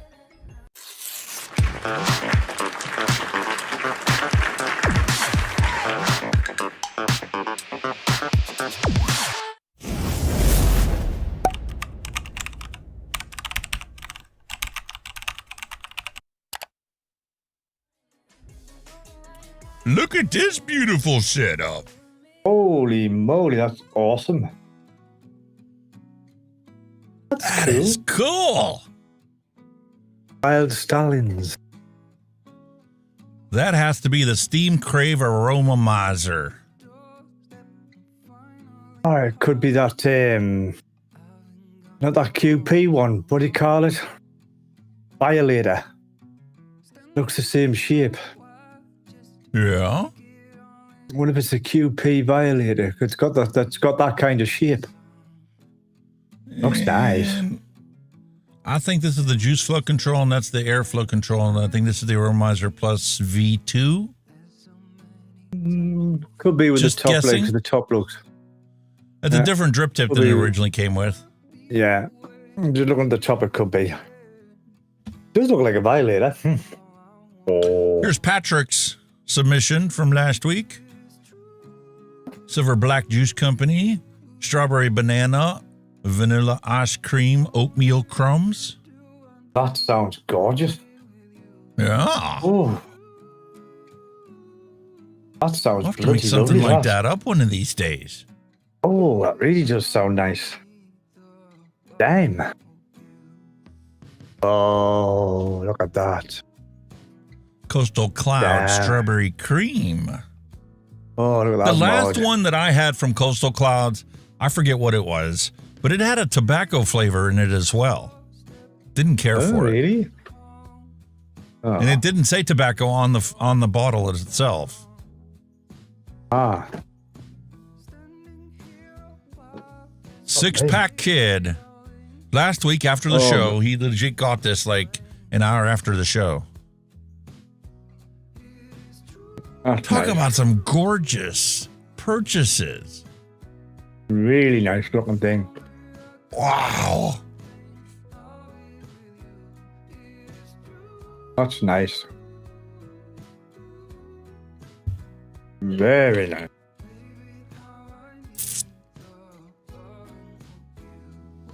Oh. And he just uploaded this one for the show today.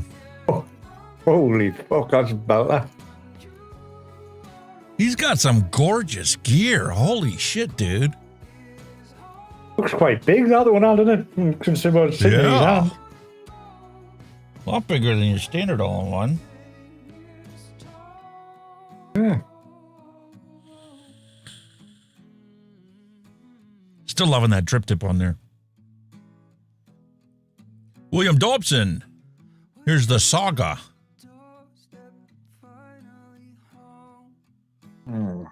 Very nice. He's got some nice gear, William. Sure does. Awesome sauce. Well, that means it's time to move on to our dad jokes.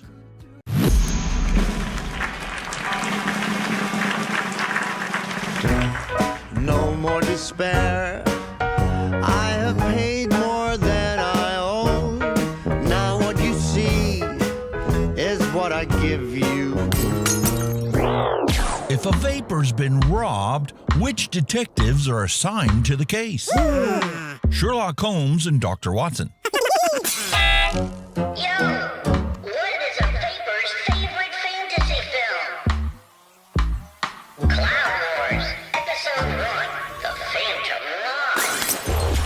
Hey man, what do you call advice from a vapor?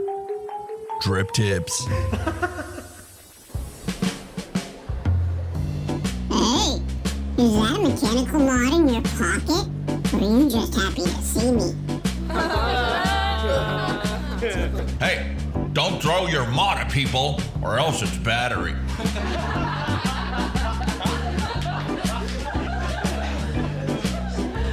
Hey, why did the vapor cross the road? To chase them clouds. And they told me vaping was cheaper than smoking.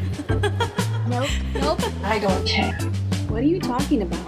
Did you hear about the guy who doesn't pay more than 1 cent per mil for juice? Shut that baby up! Yeah, we get it. You DIY or die. Gotcha. What are you waiting for? Let's do this. It's go time!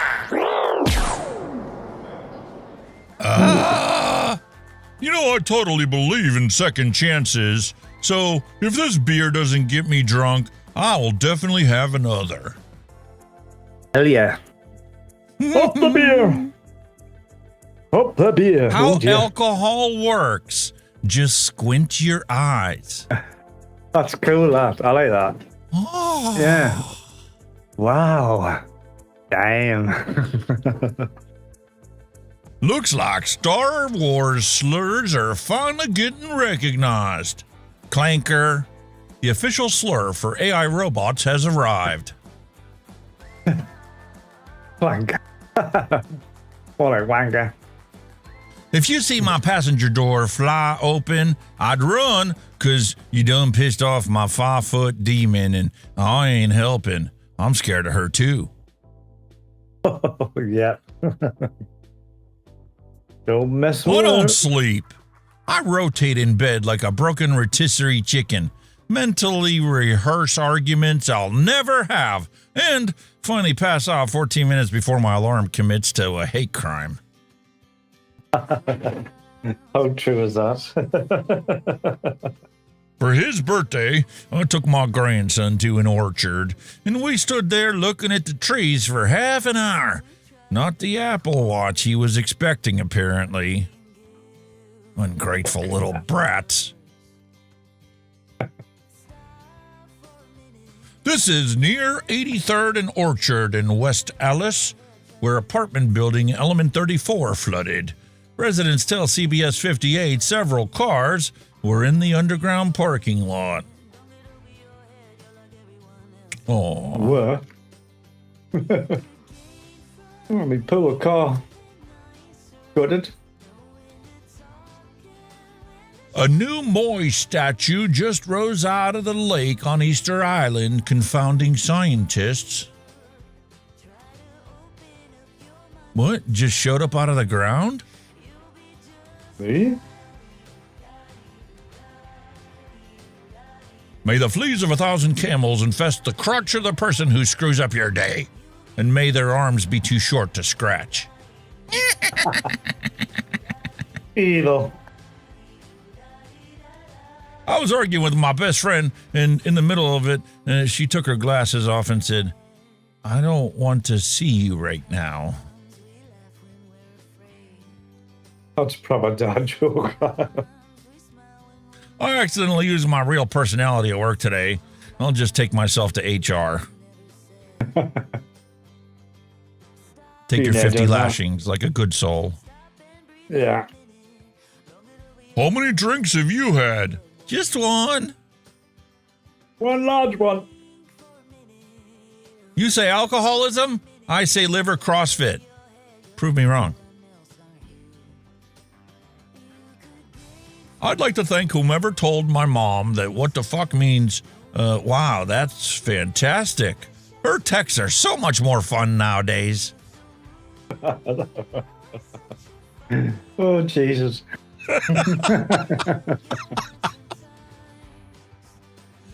I was taught to think before I act. So if I smack the shit out of you, rest assured I've thought about it, and I'm confident in my decision. You're a fucking moron. Oh, yeah. If you love something, set them free. If it comes back, it's yours. If it doesn't, it never was. And if it just sits there on the sofa watching TV, unaware that it's been set free, you probably married it or gave birth to it. Very true. Remember when we used to laugh at the commercial? "I'm falling and I can't get up." Yeah, it's not so funny anymore. Not when you get older, it's not now. Pastor interrupts the sermon to ask 3 men in the front row, "What would you want your loved ones to say as they're looking down at you in your coffin?" Tom says, "Well, that I was a good husband and a father." Bill says, "That I lived a good life of kindness to others." Dan, "Look, he's moving." Shit. Everybody out. I was watching the show for about 10 minutes, and this lady was listing all of these great things to do for fun. Then I realized that it's one of them religious channels, and she was reading a list of sins. Hell yeah. At the rate we're going, they're going to cancel shampoo so bald people don't get offended. Hey, it wouldn't surprise us. I came in like a breaker bar. Fuck.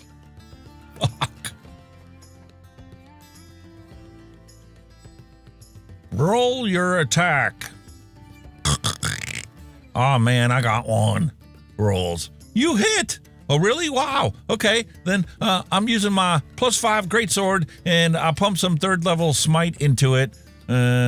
Sweet, 39 points in damage. Excellent.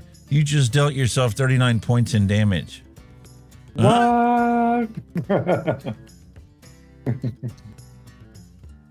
Meatball recipes. We got crockpot grape jelly, crockpot Swedish meatballs, Swedish noodles, and Salisbury steak. Join a Discord server, and you too can upload your favorite recipes so other people can enjoy the same stuff you do. Link in the description below. They look very nice. Tell me, Mary, do you use drugs? No, Mother, why? Because you're chopping your onion with a bank card. Oops. Tobacco control! Depicted in a picture. Follow their advice, go nowhere fast. Yeah, stairway to nowhere. And she's following the stairway to nowhere. Okay. Nike started in 1964 and made $8,000 in its first year.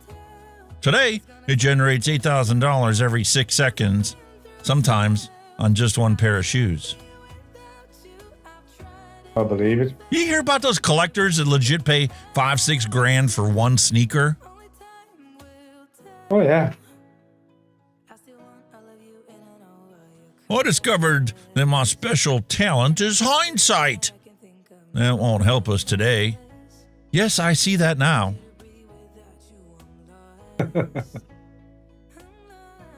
Fuck off.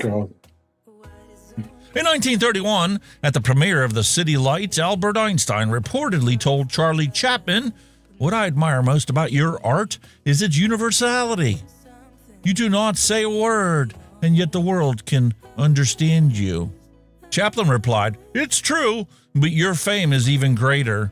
The world admires you when nobody understands a thing that you do." Fucking right, isn't it?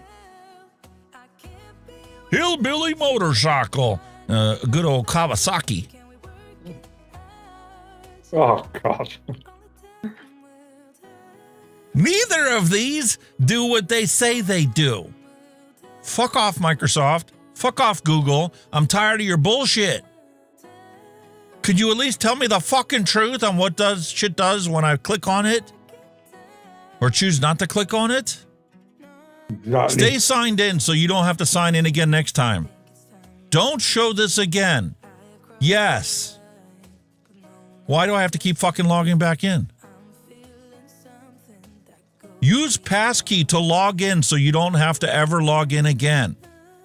Okay. Set up your passkey. Do you want to use your phone or do you want to use the Microsoft login? Whatever. Pick one. Enter your 4-digit code from your phone. Great. Thank you. Tomorrow, same situation. Exactly. All over again. For no reason.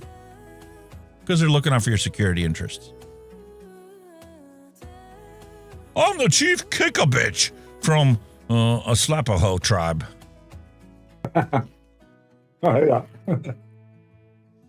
The Smurfs. I miss the Smurfs. You watch Smurfs when you were growing up? Oh, way I. Yeah, did you hear about that? Rerun them. Health Edgecombe points out. Did you hear about the fact that AOL announced that end of next month they're done with dial-up? Oh. Really? Fucking hell. 30 years ago, AOL released to the market with dial-up internet. Wow. Barney visits Jurassic Park. The movie. We have best thing for him.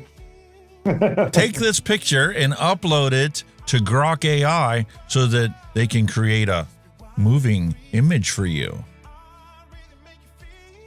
Heath. That'd be cool. Not Health. Heath. Sorry. I gotcha. Heath Edgecombe. Sorry, Heath. My apologies. Stone turned to silk. This 1880 marble sculpture by Chauncey Ives captures a veiled spirit in stunning detail. I don't understand how people can sculpt that out of marble and get it to look like silk. Clever stuff, innit? Wow. Then again, I can't understand how people can draw stuff like that. My wife can sit down, my brother-in-law can sit down and draw that and make an exact duplicate of it. Not me. Mine looks more like a stick figure. The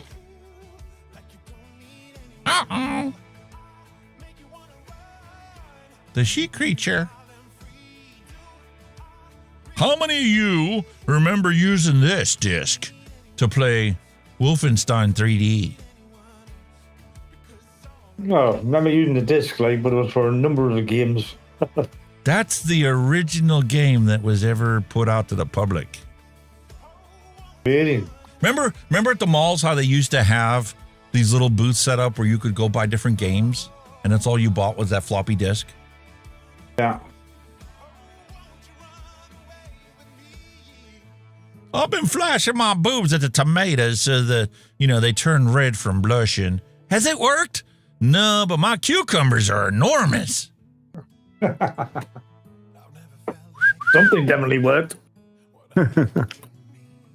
If you're near a nuclear blast, you'll die with no pain because the explosion will kill you faster than your brain can detect pain. Pretty much. Much better than dying of radiation poisoning 6 years after the bomb went off. Hay season's upon us. Warning, having sex in our field is not safe. Stay home. Stay safe. Oh, shit. Oh. What in the deep, dark woods of Kentucky am I looking at here?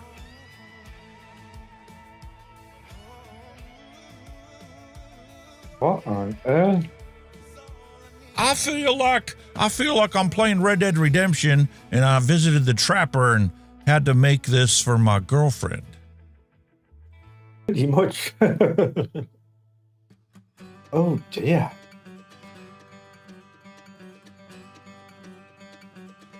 For the last time, son, Ozzy is not under your bed. Oh. Is it too early to make Ozzy jokes? I think he'd be laughing his head off at you. The perfect coffee mug doesn't. Yeah, it does. That's nice. I like that. I'll take one of them. Yeah. Insert tab D into slot D. There is no bloody slot D. Damn IKEA and their frickin' instructions. Typical IKEA, yeah. My wife thinks she's funny. I told her to be on the couch with the purple teddy and boots on when I get home, and that ain't what I meant. That's so wrong. Share this bacon on the internet, because in real life, you never share bacon. You eat it every piece you can get your grubby hands on. Oh, yeah. Like a bacon sandwich. If my bed doesn't come with a castle balcony, I don't want it anymore. Wow. That is so cool.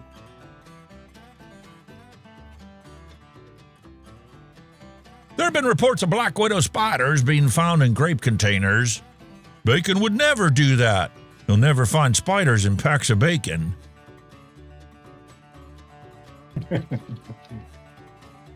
Things I'm awesome at. Forgetting somebody's name 10 seconds after they told me. Buying produce and throwing it away 2 weeks later. Real good at that. Digging through the trash for a food box I just tossed because I already forgot the directions. How many minutes was that in the oven? Oh, yeah. Making plans. And then, immediately regretting the fact that I made plans for that weekend with who I made them with. Leaving laundry in the dryer until it wrinkles. Then turning the dryer on to de-wrinkle and forgetting about it again. You do it all over. I done that.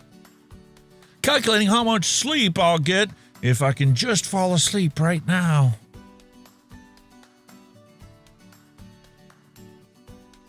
I'm like that. I've got to get up at such and such. I better get some sleep.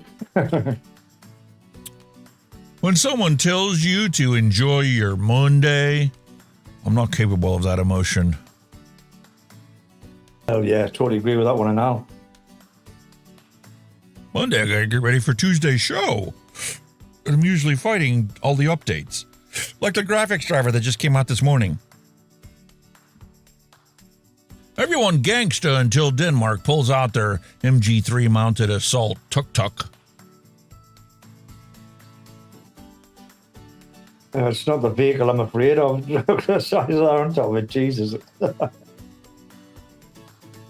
0 miles to empty, fuel level low.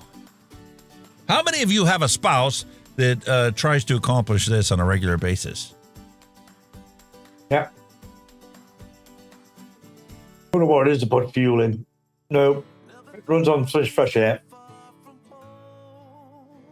Each of these F1 engines burned 15 tons of fuel per second. The 5 of them launched humans to the moon. Some fucking beasties, aren't there? At this point, I, amongst many other people, are willing to pay more for an appliance with 0 smart features.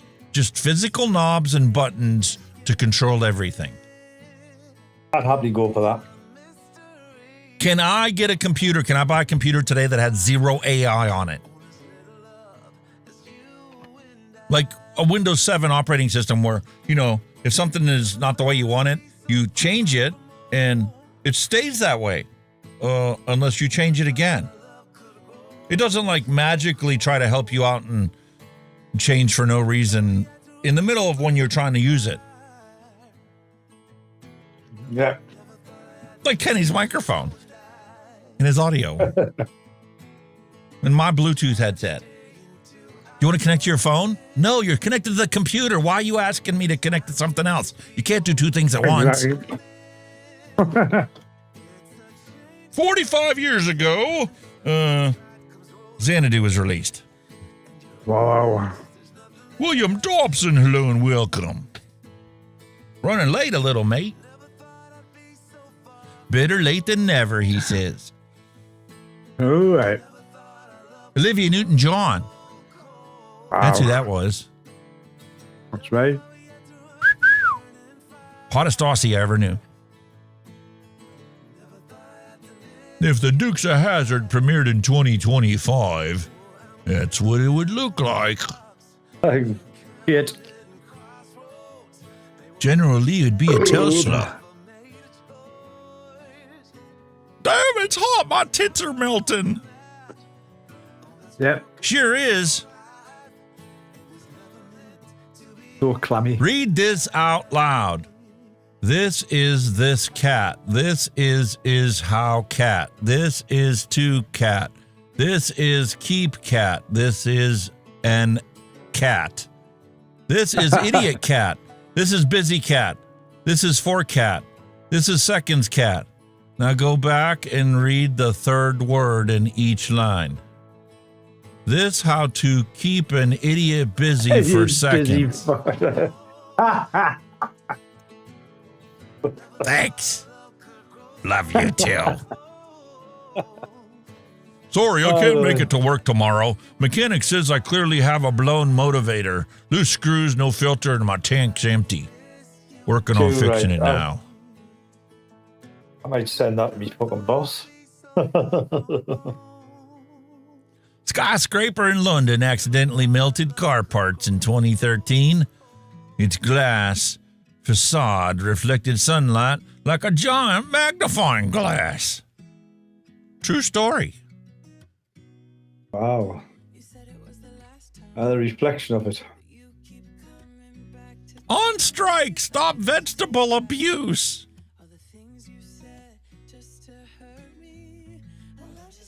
What? I don't know, man. It was uploaded. I downloaded it and showed it to you. Tequila, helping women lower their standards for years. Kind of like Jaeger bombs and cherry bombs. There's a whole list of them. 1 tequila, 2 tequila, 3 tequila floor. Works great. Running into stationary objects can be painful, according to a recent poll. Dad jokes, dude. Dad jokes. 1979, when you find the pause button on the VCR.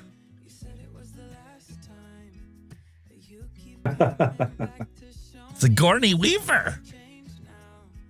Wow. My granddad was a World War II veteran. In just one day during the Battle of Britain, he destroyed 8 German aircraft, killing 32 Nazi aviators. Easily the worst mechanic the Luftwaffe ever had. Well. Well, this is awkward for you flat earthers out there. It is, like, you know. Very. John, Whoa. I live in a trailer shark. Don't you mean a trailer park? Hell no, come look at my trailer. Shark. That's class. That's cool. That's a cool idea. I like it. I would do that. I fired a janitor for smoking pot. Why would you do that? Because I can't stand high maintenance people. Oh, God. Nicknamed Big Bertha, this tunnel boring machine is the largest ever built, with a staggering 17.5 meter cutting diameter and weighing over 6,900 tons. Designed for Seattle's Highway 99 tunnel, it could chew through soil at a rate of 10 meters a day, all while building the tunnel walls behind it. This mechanical giant was so massive, engineers had to assemble it in pieces on site. You're not going to get that in the back of a lorry, are you? Look at the size of that thing, man. No. When someone looks at your baby pictures and jokingly says, "Aw, you were so cute," what happened? Bitch, I got sexy. That's what happened, and you're a fucking moron. Babe, I just got a new swimsuit. What do you think? Don't say Andre the Giant. Don't say Andre the Giant. Don't say Andre the Giant. Oops. Redneck doorbell. Push button. We'll hear you. Don't worry. Oh, I like that. Yeah, man. And for those of you that remember the good old days, which leads to your rotting teeth, 10 cents for your sweets at Kmart. Oh. That's going back to our childhood for sure. 10-cent candy bars? The Colts introduced a pretzel in the shape of their logo that will be sold at their stadium concessions this season. And, well, it's safe to say that They didn't think this one quite through, did they? It actually looks like a shit. Sure does. Rainfall totals last 24 hours. Milwaukee had 14.5 inches of rain in 24 hours. That's wild. A mosquito flew in front of my camera and created an actual horror show. That's just a 1 in a million chance, isn't it? That's mint. Mark your calendars. Tomorrow, August 12th, that's today, Perseid meteor shower begins. Brilliant shooting stars will light up the night sky tonight. Wherever you may be. You know who you haven't talked to recently? Your ex! Let me help you. Did that guy just bump into you by accident? I best punch him in the face right now to find out. And then you have the good old wine. This closet sure looks like a nice place, to take a piss. And good old Heineken. If you keep talking, the police will let you go. Definitely true. Did you ever notice that? There's certain drinks that if you have them, shit's about to get real. Somebody's going to piss in your Wheaties if you drink whiskey or whatever your... Oh, whiskey used to do that to me. I used to go fucking apeshit on whiskey. Absolutely apeshit. Raw Chuck is like, I remember my first arrest. Thanks a lot. Well, we aim to please on this show. Did you know why almond milk is called milk? Because no one can call it nut juice and keep a straight face.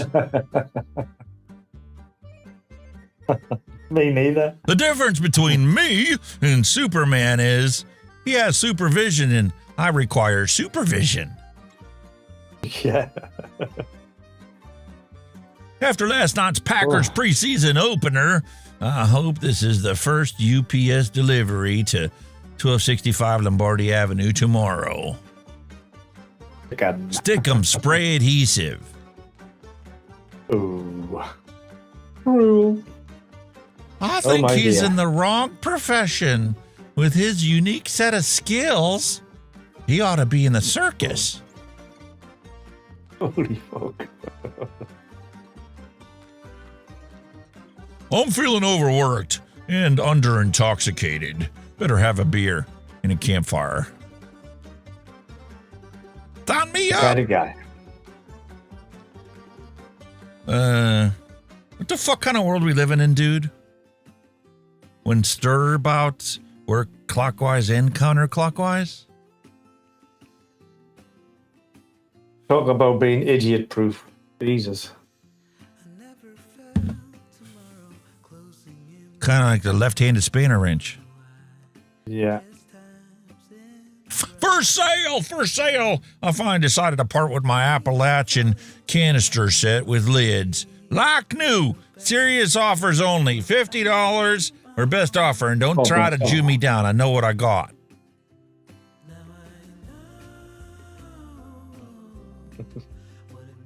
Butter toast. Okay, now. What's the difference between being hungry and being horny? Well, whatever you decide to do with your cucumber. Oh, dear. I asked Mr. Data to spell wonton backwards. He said not now. Oh, God almighty. Do you know why scuba divers fall backwards when they're entering the water? Why? Well, if they fell forwards, they'd still be in the boat. Aww. Oh, God. Hey, go, matey. It's time for you to sing. Hey, I just died in your arms tonight. Must have been something you said. I couldn't walk away. I couldn't walk away. Oh, I wish. Here comes the rain again, falling on my head like a memory, falling on my head like a new emotion. Is it raining at you? Oh, memory of Olivia Newton-John. Yeah, rest I assured. believe she passed away in 2022. Yeah. There you go. Bonnie Tyler. I need you more than ever, and if you'll only hold me tight, we'll be holding on forever. Total Eclipse of the Heart, 1983. Yeah. Bloody hell. What's that? Pour some sugar on me. On me. Lordy do. What's that? Oh, yeah. Relax. Don't do it when you want to get to it. Relax. Don't do it when you want to come. When you want to go. Oh, halfway there. Whoa, living on a prayer. Yes or no? Can't sing of that. No. I like the idea behind it. No. It looks fucking hideous. All right. You can sing this one. Do you remember this one? God, I remember the tune. Oh, fuck, it's gone. I can remember it in my head. That was the song that played on the radio when I got the phone call that my dad passed away in the hospital. Yeah, that's what it was. 11 years. But, oh, God, I can remember it now. Tunes in my head. Still can't listen to it. Nah. Yay or nay? Yay. Ask a silly question. And oh dear, you guys love it when I forecast the future. Here's a picture of what the forecast is going to look like in a couple days, maybe a week at most. All right, Dick. We're getting fucked. Or at least the East Coast of the United States is getting fucked. But you're definitely going to be fucked. And it's going to be pretty hard, and nobody's going to like it. Hell yeah. Do you, mate? I just finished writing a book on penguins. Probably would have been better if you wrote it on paper, Karen. Oh, Lord. It's not an addiction until you've sucked dick for it. Well, I ain't for vaping. Then it's not an addiction. Without the harm, it's just a dependence. I like the way you put that. What it looks like on the website compared to what it looks like on me when it shows up. That's so fucking true, it is. Yeah, dear.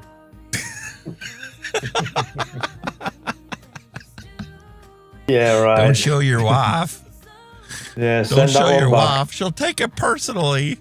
And so it begins. Only the very best of our generation will truly understand this picture. Bad Coyote and Roadrunner with his Acme devices to try and catch the Roadrunner. Hi, matey. That always go wrong. Rules. Bark at anything for no reason. Tissues are for shredding. And always, always follow your human to the bathroom and lay in the hallway and stare at them while they're taking a shit. Always share your bed with your humans. And when they fall asleep, you can jump into their bed when they don't know that you're in their bed. Yeah. Chipmunks, squirrels, toads, and birds are for chasing, not an actual meal. And you can never, ever, ever have enough toys. Enough toys. So true. Established by my wife. Oh. They're like the 10 Commandments in this house. I bet. And this is from Kenny. I wonder why he uploaded this. It's a dad joke. What can I say? You'll get fame one way or another. I thought it was very apt. Yeah, except now that it's been disallowed by Google and Microsoft, and they want you to use a passkey. Yeah. So I want Kenny to be my passkey. Every time I need to log into a website, you need to call Kenny and give him a code to give to me. But I caught a good lose, kick off the Sunday shoes. My wife is furious at our neighbor who sunbathes topless in her backyard. Personally, I'm still on the fence. Well, you know. Might have something to do with why the wife's pissed off. Would be. A cheese factory exploded in France. That's awful. It is. Debris is everywhere. And here we have, from 1983, on the August 6th top tracks list, starting at number 30, Joan Jett, the French song. Ooh, I don't remember Number that 29 is Billy Joel. Tell her about it. Tell her about it. Tell her all the things you feel. Do you accept I love Billy Joel. Yeah. Robert Plant, In the Mood, comes in at number 28. Number 27, Loverboy, Queen of the Broken Hearts. Ooh, there's a few that I don't remember. I won't remember. The Police, Wrapped Around Your Finger, comes in at number 26. Number 25 is Def Leppard, Rock of Ages. Number 24, Crosby, Stills and Nash, War Games. Number 23, Fastway, Say What You Will. Number 22, Robert Plant, Big Log. Number 21, our favorite, ZZ Top, Sharp Dressed Man. Going crazy about a sharp dressed man. Following number 20, Triumph comes in with All the Way. Number 19, Stevie Nicks, Enchanted. Number 18, Joan Jett and the Blackhearts, Fake Friends. Number 17, Iron Maiden, The Flight of Icarus. Icarus. How'd you pronounce that? Can't get Icarus. that high. Icarus. Flight Icarus.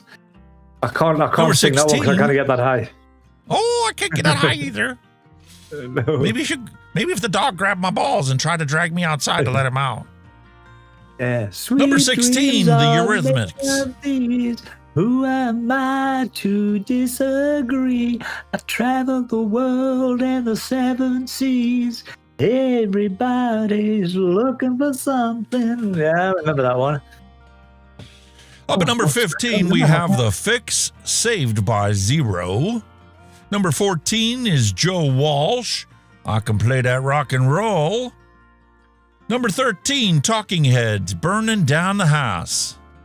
Lordy do. Number 12, Zebra, Who's Behind the Door. Up at number 11, Quarter Flash, Take Me to Heart. Number 10 is Jackson Browne, Lawyers in Love. Number 9, Def Leppard, Foolin'. Number 8, The Police, King of Pain. Number 7, we have Robert Plant, Other Arms. God, he was up at busy number then, wasn't he? 6, oh yeah, Stevie Nicks, Stand Back. Up in number 5, we have David Bowie, China Girl. Up in number 4, we have Loverboy, Hot Girls in Love. Number 3 is The Fix, One Thing Leads to Another. Up in number 2 is Asia Don't Cry. And up in the number 1 top slot for the top charts 1983 August 6th, The Police, Every Breath You Take. Every breath she takes, every move she makes, everything you say, every time you speak, I'll be watching you. Yeah. I And that can't was remember the a lot of them, 9th mate. week at number 1. I kind of remember That was the any awesome lot of thing them. about the 80s, dude. There were so many one-hit wonders that like floated on the bottom of the chart forever, and then they popped up to number 1, and then the next week they were gone. There's a lot of them I didn't recognize, like. Yeah. Wow. That's pretty cool, huh? A good one. Unlike the weather is bloody freaking hot. Oh, it's just ridiculous. It's 23 degrees, man. It's ridiculous. I well believe the humidity as well, because I am absolutely sweating. I'm sweating here. Absolutely lathered. I'm melting. That's the wicked witch. Oh no.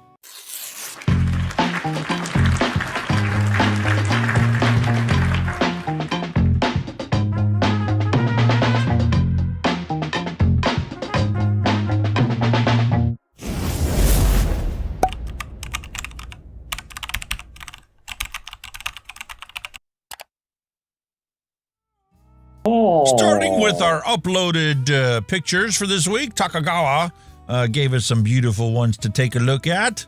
And here's our beautiful dog at Tractor Supply, picking up his weekly supply of original bacon-flavored bacon bits. Oh, by Purina. Check out that little pussy. He's sticking his tongue out at you. Aww. You really taking a picture of me? Look at that dog. I like that dog. Good dog. Gorgeous. Good dog. Gorgeous. Good dog. Aww. Very nice dog. Didn't work. Who wants a treat? Who wants a treat? You want a treat? Go get it in your bed. The wife must be out. Wife's working. Go get your bone. That's why you've got the dogs. That's why you've got the dogs.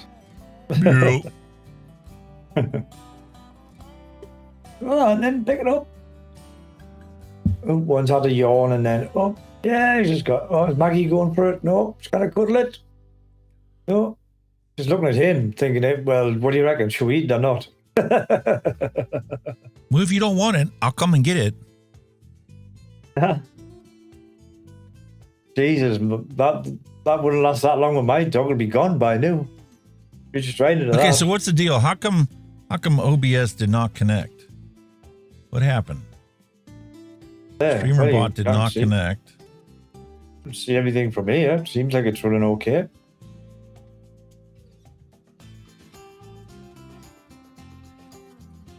Partially connected. How can it be partially? It's either is or it isn't. Well, I don't have a Twitch bot account, so it's not connected to that, and it's not connected to OBS. Why? Settings. Platforms.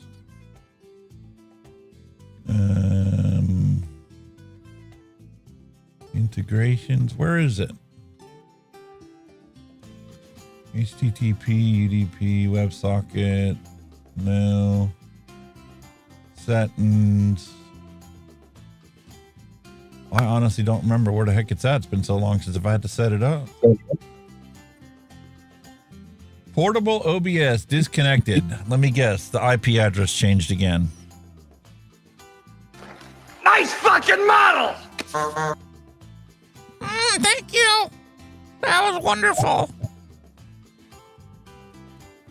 Who the fuck is this asshole? I don't know. It wasn't me. I'm gonna come. Ooh. Oh my goodness. Edit. I'm a professional here. I am. Connect. I don't know. That contained facts. Disconnected. Connect. Connected. Yay! I don't know. I mean, the answer to that is I don't know. I don't know. Did I say that? I can't believe I said that. Oh my goodness. I'm gonna have to hunt for some more of them, like. Switch back. I'm gonna have to look for some more of them. I was definitely gonna have to look for some more of them. I've kind of got them working, folks, but I've got to turn Alex on. I've got to turn Alex on to friggin' echo for us to play them. You. We'll get it. We'll get it one way or another. One way or another. Oh, no. We're gonna get you. I'm gonna find you. I'm gonna get you one way or another. I'm gonna find you. I'm gonna get you one way. That sounds a bit like all the officials of our governments, isn't it? One way, we're gonna find you. We're gonna fuck you one way or another. We're gonna get you. William Thomas says, Alex, have you thought that OBS may have a personal thing with your computer? Definitely, with everybody's. Ooh, maybe it's having an affair. I didn't think about that one. Yeah, that's a bit. There you go. I had the wrong window open. OBS Studio disconnecting. Reconnecting. Oh no. Oh no. Oh shit. Reconnected successfully. It's going ape shit. It's going nuts. Going ape shit? Really? Vaping is better than smoking. Thank you, Andrew. Yeah. Only fucking right, mate. Bloomberg.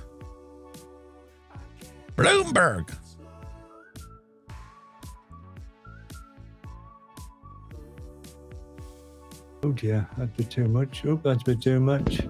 That's a bit too much.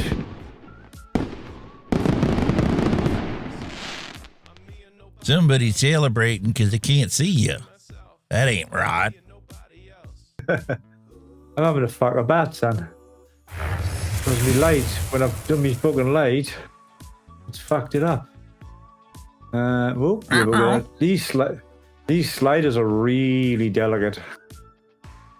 Whoa. I'm not even touching that, you know. Oh, it's changing like crazy. You can color grade your OBS scene. And you say, I am anal about having to get OBS right. Well, you know, there you go, you see. Oh, you haven't seen nothing yet. I've got all my tools for the job. I can put on my false color to see what my exposure is. Hey! Hello.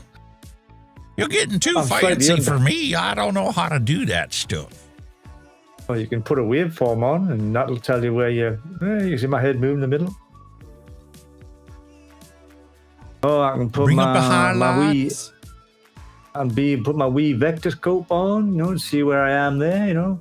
My skin tone line up there, boy.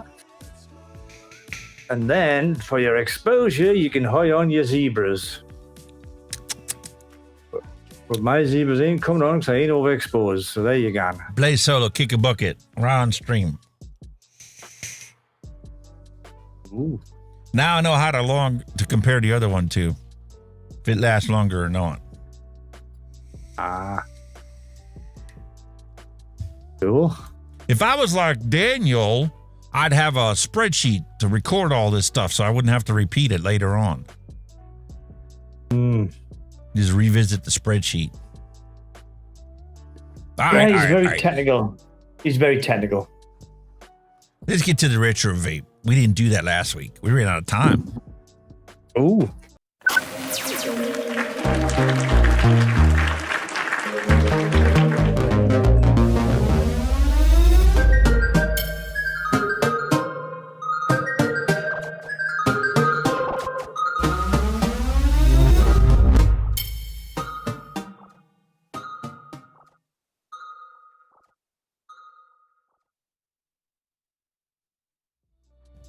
A long time ago in a galaxy not so far away, I tried not to roast like a rotisserie chicken, so I didn't turn the light on. But there's my ugly mug. Yes, William, the hand checks have been done, and your little submission was very nice. Very nice. Very nice. Liked it a lot. Eddie. So, as always, not so retro vape. We have the Freemax REXA LITE. Brand new system out from Freemax. There are 3 different types of devices, from the very simplest of the simplest devices with no display, just a little LED to let you know that it's working, all the way to your classic, X-Lim lookalike with the screen, and then you got a little square one. So brand new pod system out using the Duo Max coils that they have in there.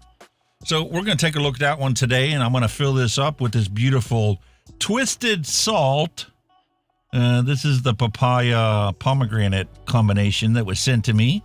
This is a beautiful 35 milligram, as opposed to the 15 milligram DIY that I made up that I will try in the other devices.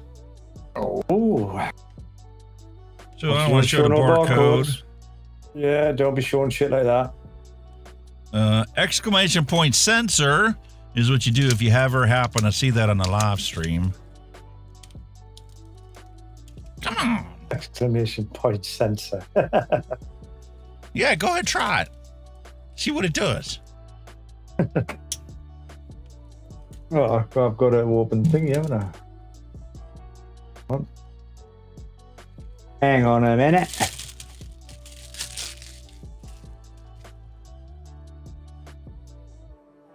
Hang on a minute.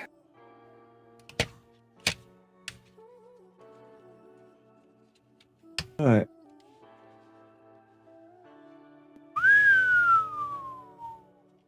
In a beautiful Dimitri pink. Barcode. REXA Gold Hunt. Here's all the different styles of devices they have in the REXA side. And a beautiful instruction manual. And some silica gel. You know. Yeah, the good old gel. Look at that. Look at that. I love it. It's such a simple device that there's no charging cable included. Because, you know, it's a standard USB-C charging setup. How are you spelling sensor? If we've spelled it with a C, we've spelled it with an S. It didn't work. There's something wrong there. Let me check it out.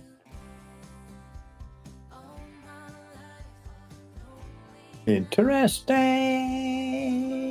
Yeah, yeah, yeah, yeah, yeah. Test trigger. Sensor. Uh-oh. It didn't work. Error visible. Didn't work. Sensor now. Voice command. Didn't work. What's going on here? OBS disconnected? Uh-oh. Connected. It's working. What happened? It doesn't work. I'm gonna have to fix it. All right. So let's take a look at this beautiful setup they got going on here. News just in. According to Neil Pitts, cheap bastards only one coil. Now back to your regularly scheduled content of Mixin and Chillin. One coil, no charging cable, but you know. This is the first time I've seen, look at how square that coil setup is on the inside of there. Wide, flat. Yeah, that's different than, you know, your typical pods that you see from Hell Vape and from Freemax. Like,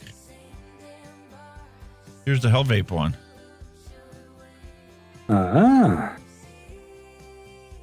You can tell my wife was biting down on this thing. Teeth marks in it. I can't even bite down on it to hold in my mouth like she does. Nah. So there we go. Here's the beautiful setup on there.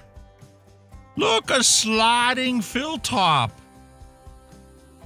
No rubber plug.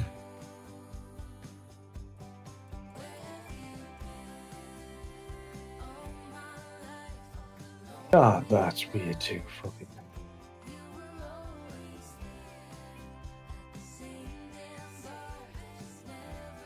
Diddy.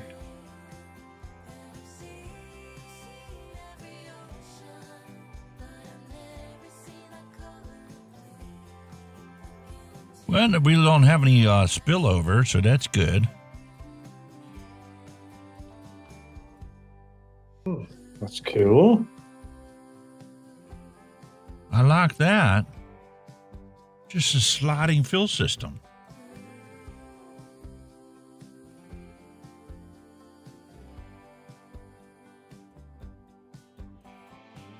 And we have our peel and stick contact cover.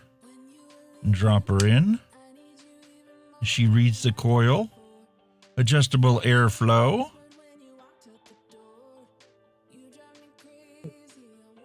That's kind of loose compared to the Oxford one.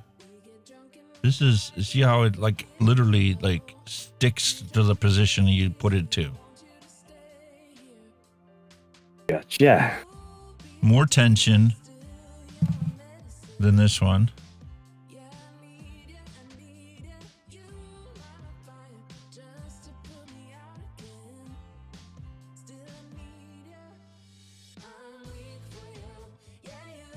And our standard USB Type-C charging cable.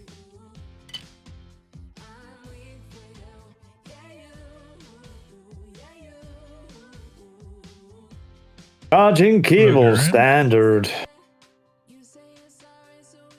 Green, that means she's got a 75% charge on it. So we're good there. So while this is, sitting here soaking up in the pod and charging for its first use, we'll set that aside and we'll do our actual retro vape. We're going to pull out this beautiful blaze. The dual coil. Ooh, very nice. Those coils look good enough. Yeah, all right then. Clean. As a whistle. Take it off of our build stand. New driver from NVIDIA. Thank you for freezing. You notice the glitchiness? Oh, hello, Habibi.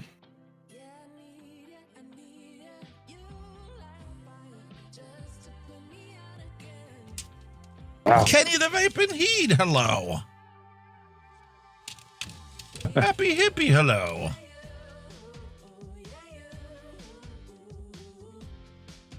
Mm-hmm. 0.22.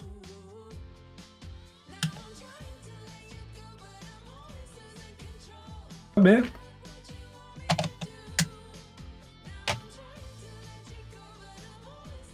Looking good. Roll it to make sure she's nice and round.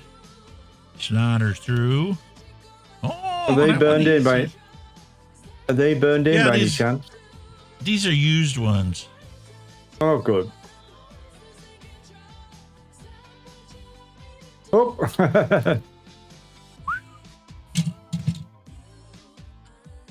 Snip. Snip. We just hate it when that happens, when the little lace thing comes off. What did that look like? Oh, she looks big. Just need a little to verify that everything's parallel. No clumpies in there.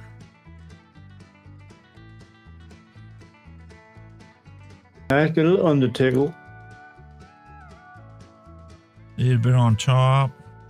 Make sure she's nice and parallel. Brush it off. And clean up them edges.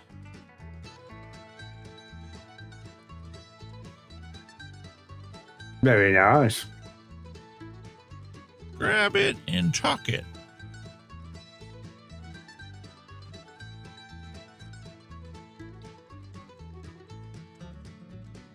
Comb it. As it drops down into that beautiful deck. And repeat for the other side.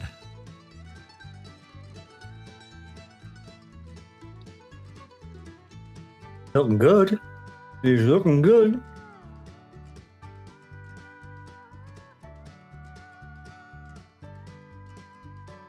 Come on. There she is. There's one little clump I was trying to get.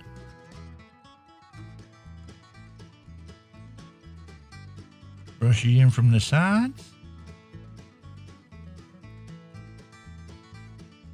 Shimmer her down flush. Oh.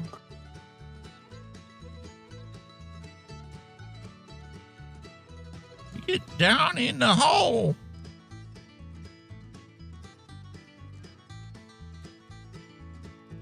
Get on down. Get on down. I think I cut that about a mil short, but that's all right. It's still down in the deck. She'll be fine. Yeah. All right. Now, for this beautiful retro vape, we're going to take a look at this Killer Fruits. Vape-Tasia's Killer Fruits Grape.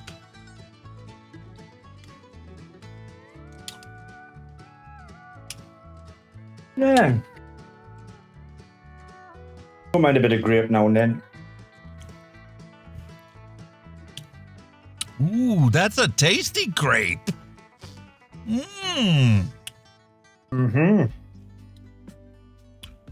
I haven't had that kind of a grape in, I don't think ever. Not for vaping. A long time ago in a galaxy far away. That's kind of like what I remember my Purple Rain of tasting like. But this one's sweeter. Sweeter. Oh, I love it. Smell nice man, and all. that's gonna suck, man. If I get back into the grapes liquids again, it's been years since I've enjoyed a good grape.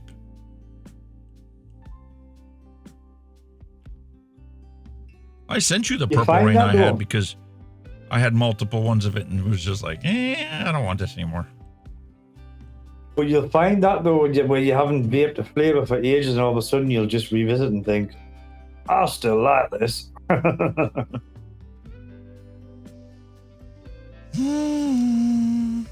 Which she probably will.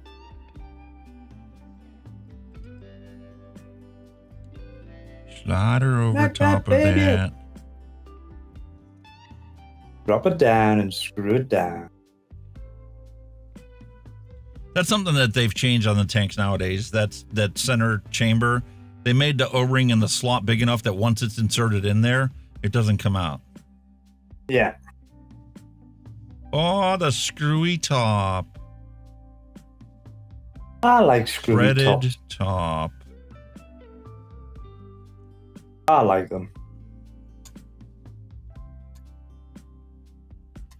Ooh, I'm excited to give this a try.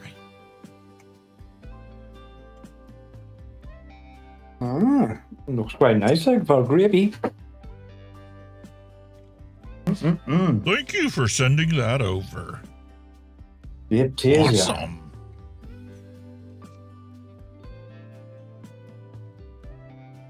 A good brand. Sure is. I didn't care for their pineapple though. Oh. Still have a bottle of it here. I could send that back to you if you want it. Yeah, I'll have a go pineapple. I like doing a nice little pineapple now and then. Looks really nice, mate. What we throwing this on? Ooh, that's the question. Well, this one's dead. Needs cleaned. Why not?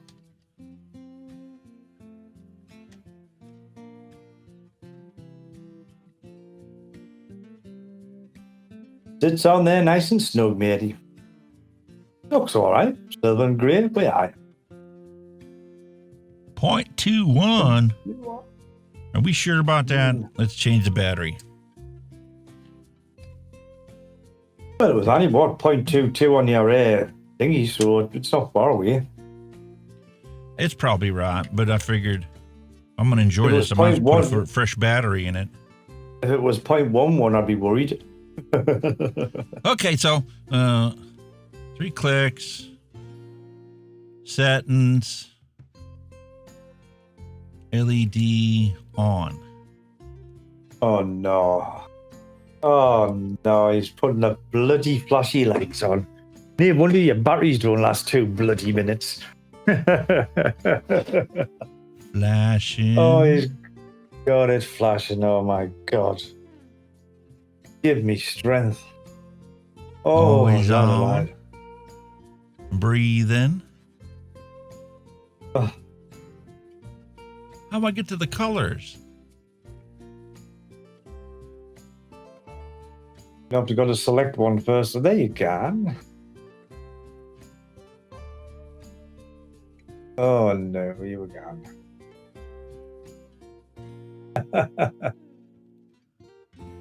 Oh dear.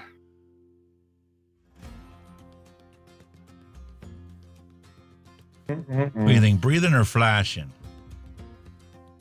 I suppose breathing, because flashing's more irritable.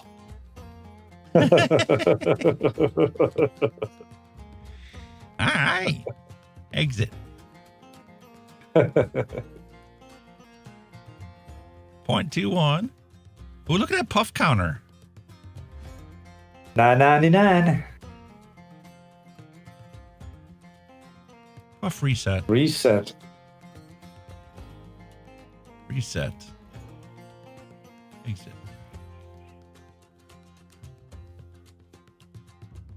Zero puffs. Gone. Very nice. The Mike Vapes Blaze Dual Coil RTA. Nice tank that, like. I enjoyed that. Never thought I'd be visiting tonight as a retro vape. A good old nice tank, matey. Oh man, I love that grape. Oh, hello, Six-Pack Kid. Welcome. Six-Pack Kid, hello and welcome. He's just woken. He's had a long week. Why does my camera keep moving today? You getting cursed a whole lot. She delicious.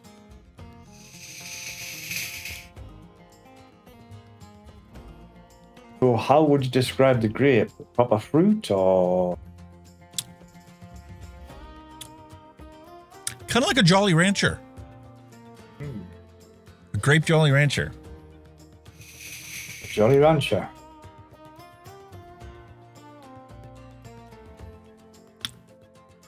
You can definitely pick up the artificial sweetener in it. So that like hinders my ability to reference it as like a grape juice.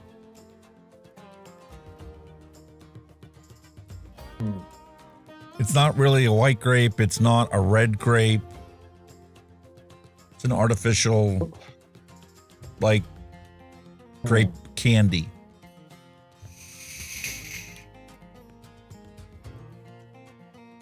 Nice, oh.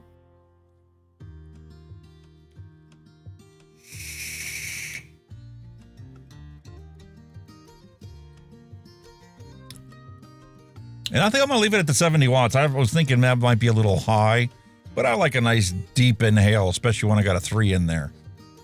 Yeah. Very nice. Oh. For the lights. I love the see-through electronics in here. I know you hate the lights, but I really love how you can see like the little chips in there.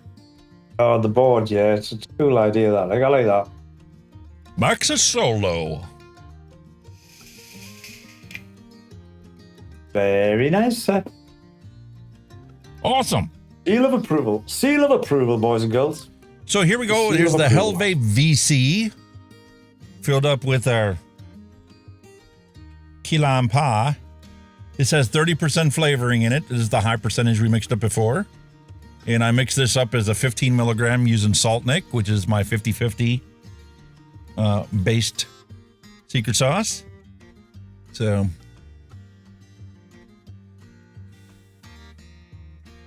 beautiful pod system. Jobs are good. Plenty of flavor. 9.5 on flavor intensity. For that being a DIY juice, I mean, that's as good as any disposable. Neil Pitt said he thought the grape was like a slushy grape. That's syrup at the bottom. Yeah. You know what? It's been forever since I've had a grape slushy. Most of the time when I got the slushies, I got the blue ones. Yeah. Next time I'm out and about, I'm going to have to get me a grape slushy and compare it. It's nothing like a blue raspberry slushy vape that I've had before, where that distinct slushy flavor overriding the actual primary flavor you would think would be like cotton candy. You get that slushiness to it. So, and now we're going to finally try out this beautiful Freemax pod system. The REXA LITE. Nice and minimalistic, like, isn't it? And we'll see how my wife likes it when she comes home. She likes key lime. I think she'd like the papaya pomegranate. Tastes like a disposable.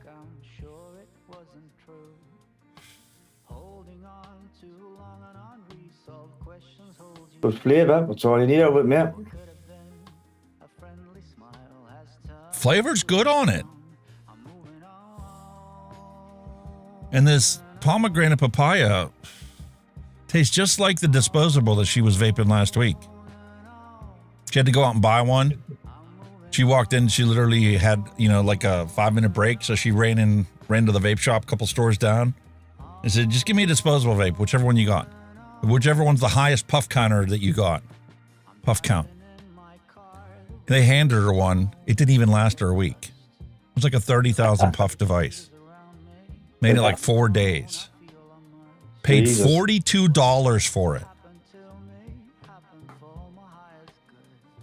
Just been stressed out that week, mate. Just went through that. I told her, I'm like, listen, when we placed that order from the Mafia, we spent $140, and that's what the devices that you've been using since we placed that order 2 months ago. You just spent $40 on something that lasted you 4 days. $10 a day, isn't it? Pretty much. Maybe we need to place an order, even if you put it on a credit card. Yeah. Because in 4 days, you're going to be buying another one. Yeah. So in 12 days, you will have spent what you spent on the last 2 months of vaping disposables. Some of them lasted you a week, some of them a week and a half, some of them 2 weeks. But you seem to have liked them. False economy, matey. But like you said, I like you ran it. Out. You ran out. You need one. You just go and buy whatever's there, didn't you? So that's what she did. Yeah. She hates pod systems because she hates having to fill them.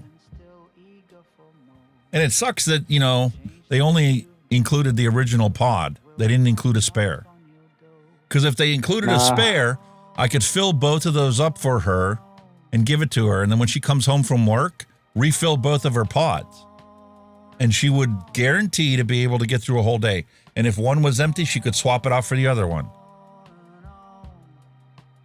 She wouldn't have to fill them. I could do it for her.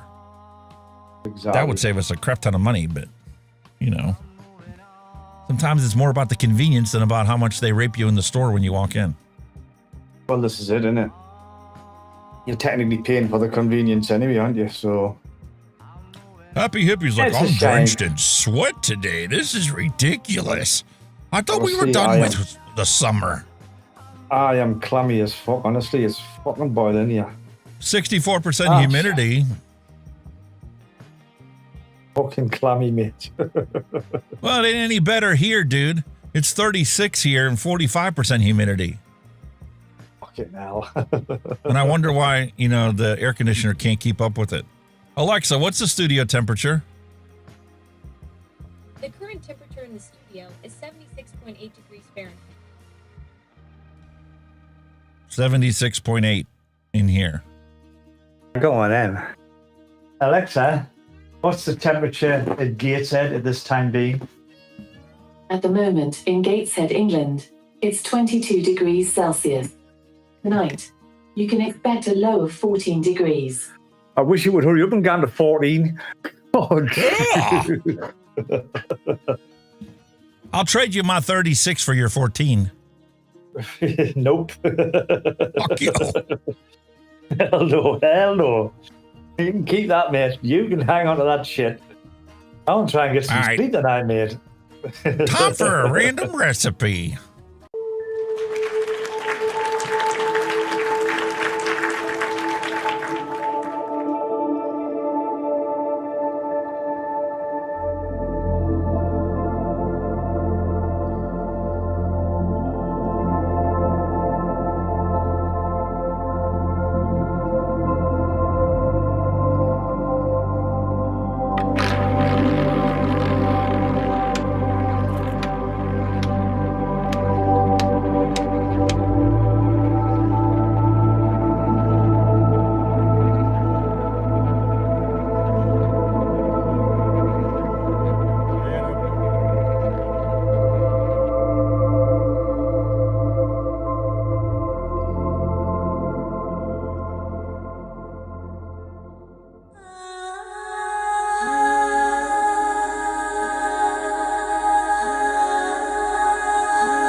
Brian Ferguson, this is what you're getting. You're going to get it hard for the next 2 days. Yeah. So anyway, back to our DIY mixing. Finally added those flavors into my stash. I'm up to 784 flavors to pick from. What can I make today? Sherlock Holmes, tell me, what can I make today? He's thinking, he's going, let me see. Mr. Alex, what did you like? Aw, that one's dying too. Oh, man. Yuck. Oh.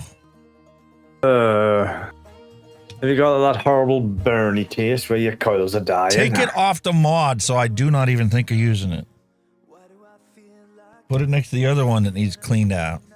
All right, what are we making? What are we making? What we got here? Strawberry sundae.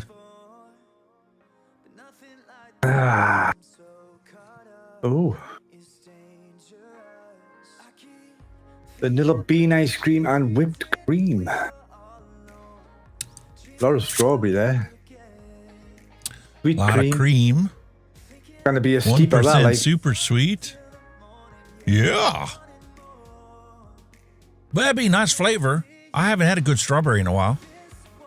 Let's do that. Let's do that. We're gonna make 30 mils of this. What's the closest? Whatever's on the top of the box. yeah, a nice strawberry sundaes, a nice summery fruit. Yes. 60 mil bottles what I pulled out, so that's what we're gonna use. 60 mil? Whoa. Well, it's a steeper, so if I lock it, I want to have more than 30 mils of it. Kind of glad that didn't get a 30 mil bottle. All right. Got that sucker. And I have a feeling my wife's going to steal this. Steal it? How dare she? Because that does legit taste like the disposable she had last week. I just don't remember whether she liked it or not. Ah.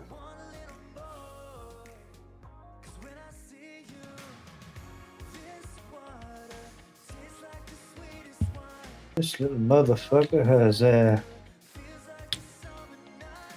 Interesting. All right. So that's the only thing we're going to change is how much we're making. Everything else is original. Cool. We'll do it as a 6. We'll hit save. There's our recipe. Let's start gathering ingredients. Oh, man. She's done it again. What? Me daughter's pinched me bloody charger again. Ugh.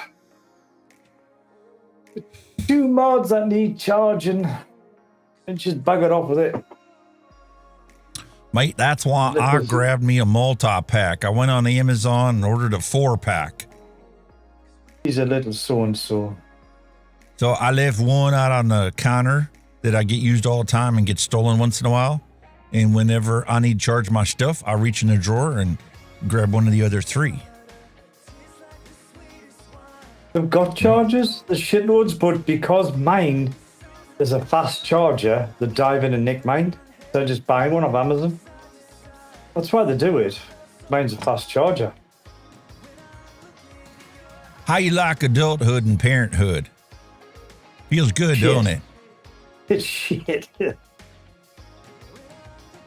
Parents? Oh. I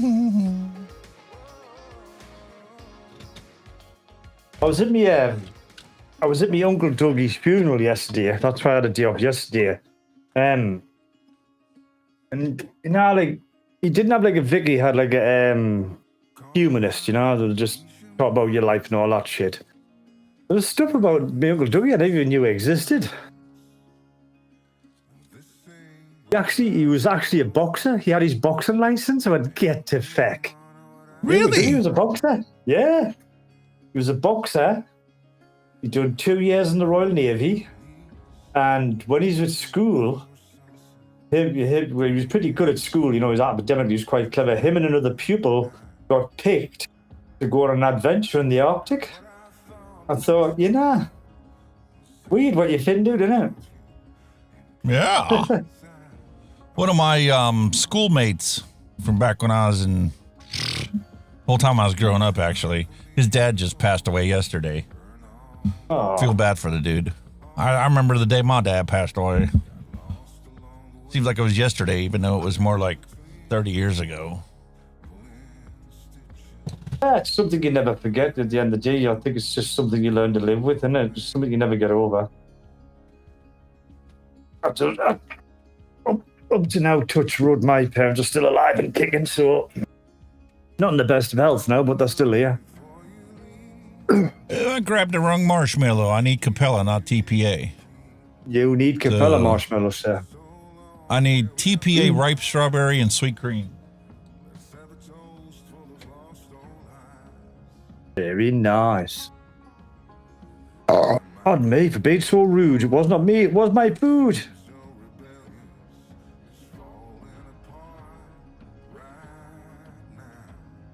Only thing I hate about these bloody pods, my only gripe with them, my only gripe with these little friggin' pod things is this stupid rubber grommet when you've got no fingernails to get it out. When you're going to fill it, you're like, come on. Well, I found a problem with my setup here. These bloody drawers for the keyboard, when I pull them out, I turn right at the right height from my knee. Oh. That's not good.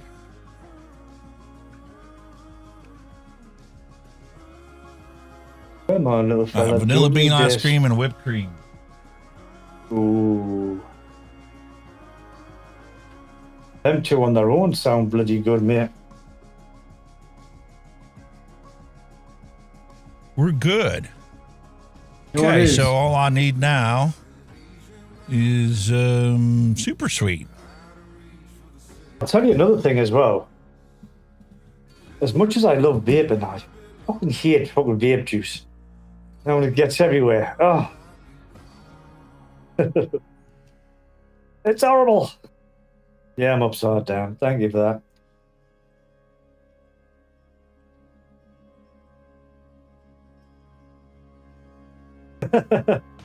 Even the vape goes downwards. This is bloody good. I really like this. Liquid Death. Rest in Peach. Sounds nice, like it's like an energy drink. It's very no, it's just water, flavored water. Ah, is it fizzy or flat? Flat. Still water, yeah. Yeah, that's it. Yeah. All right, so we start off today with Capella's Marshmallow. I like sparkling water. My wife does too. I could never get into sparkling water. Ah, well, you know, if you've got any diluted juice and you pour it in your sparkling water, it just tastes like pop. Yeah. Like a soda. See, that's why I like it. The problem is, when I grew up and we took trips to Hungary, that's what the soda they had over there. You would get, sparkling water. In a fizzy thing, they had little cartridges that you put into the thing and you just filled up with water and it made carbonated water. Oh, yes. Soda stream. And they would take and they would jar their own fruits as a syrup. So that you would pour some of that syrup into a glass, then you'd squeeze that carbonated water into it, and that was your soda. Yeah. The syrup is called Malna. And they made it out of whatever they had, whether blackberries, raspberries, gooseberries, whatever they had. They made it into that syrup. And that was your soda out in the rural aspects of Hungary. That's kind of where like your soda streams came from. One, it was carbonated water and you just add the little, the flavor concentrate into it, and there was your soda of the soda machine streams. God, I remember them. Exactly.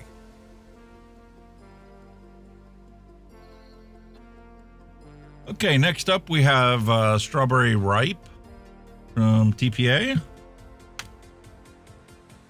1.8. Nice.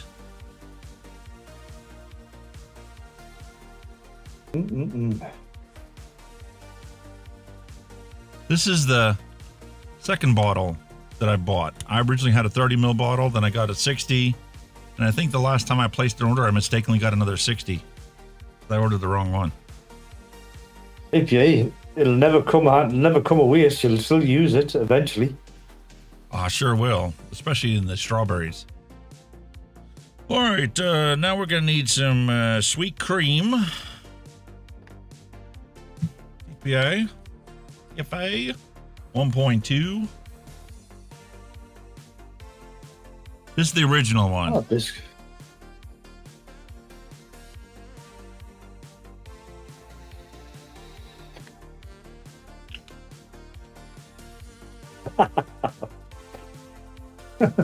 Fucking hell. I can't do that. Capella's Sweet Strawberry.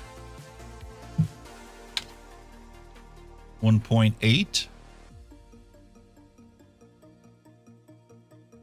There you go. Happy Hippie said, get some water and add 15 drops of strawberry ripe. And there you go. It works. Oh, God, I don't know how you do that. I've been going over on everything I put in today. Next, vanilla bean ice cream. 3.19.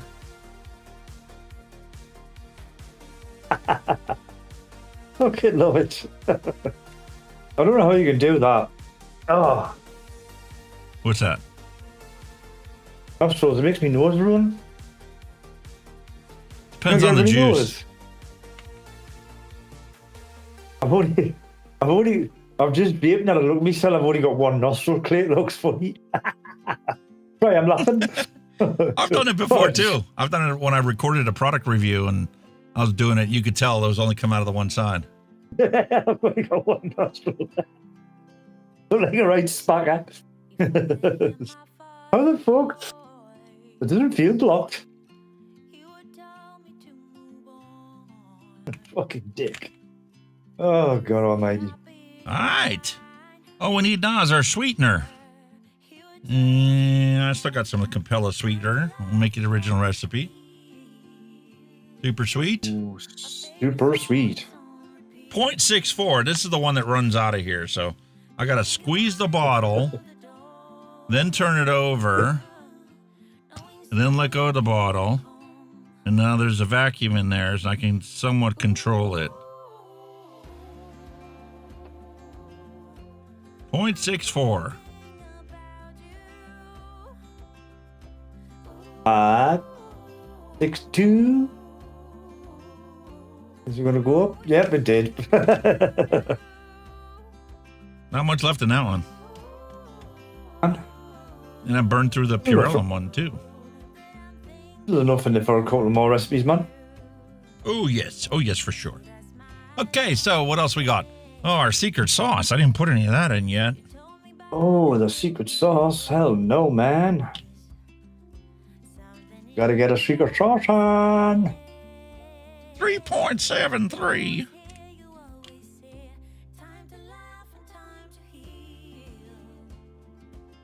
That is nice. I really love that. But again, it's another device that needs bloody charging. Can't believe she nicked me charger again.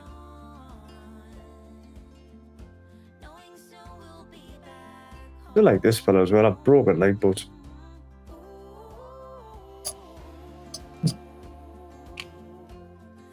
that's gonna be a little hot too.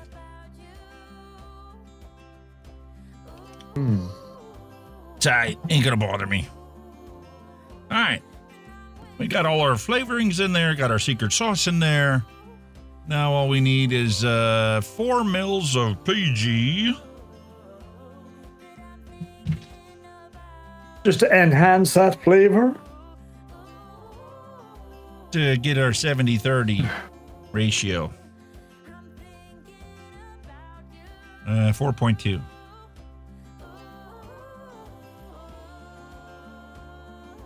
Glug, glug, glug.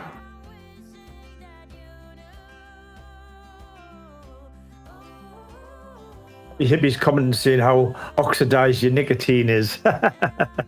Yes. I bought a 2-liter of it.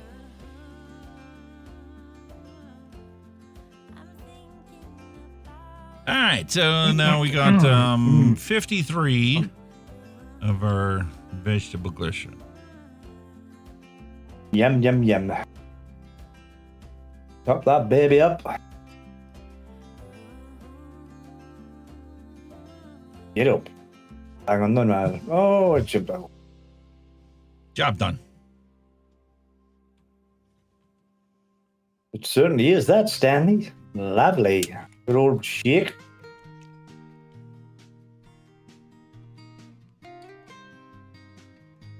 How you like my shirt?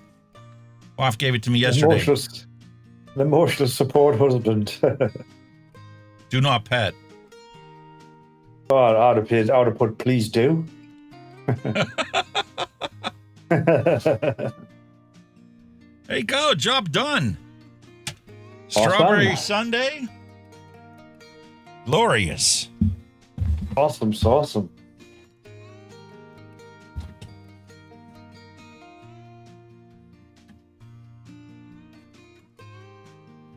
I didn't know where I moved. I can still hear you down, so I don't know. I don't know. I'm going to, well, just while we're on and just checking stuff, I'm going to save them settings in Hero for the time being. Save them.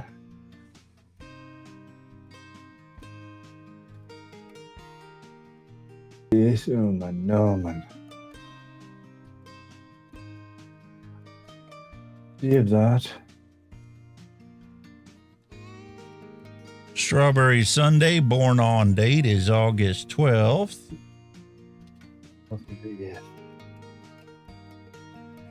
This is a 70% VG.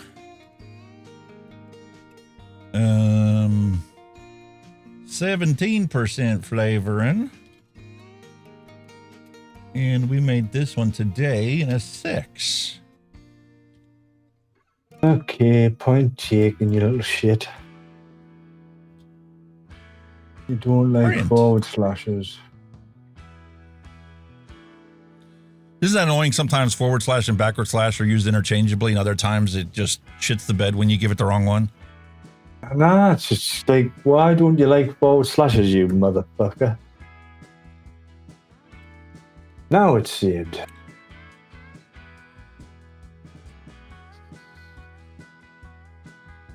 We'll put it in there. Yeah. So what do you got going on the rest of this week? I'm not sure yet, sir, because we haven't got much work on at the moment, so I don't know what's going on. I'm not sure exactly what's happening yet. Boss needs to ring, I suppose. See what happens. Come on, you bastard, save. We'll just set that one off to the side. It's kind of like when I mixed up this key lime pie. Beautiful for the pod systems. Tastes great, works great in little pod systems that put out a tiny amount of vapor. Plenty of flavor. Gotcha, done. That's it. Ooh, it's hot. Can't wait for the new Wonder flavors, Blueberry Cream Fresh. All coming in there. Very nice.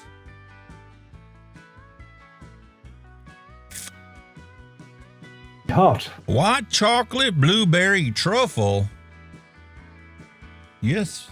We'll save this, close this out. Let me find the chat. Let me open that up. And put it on the screen. Here's our blueberry truffle.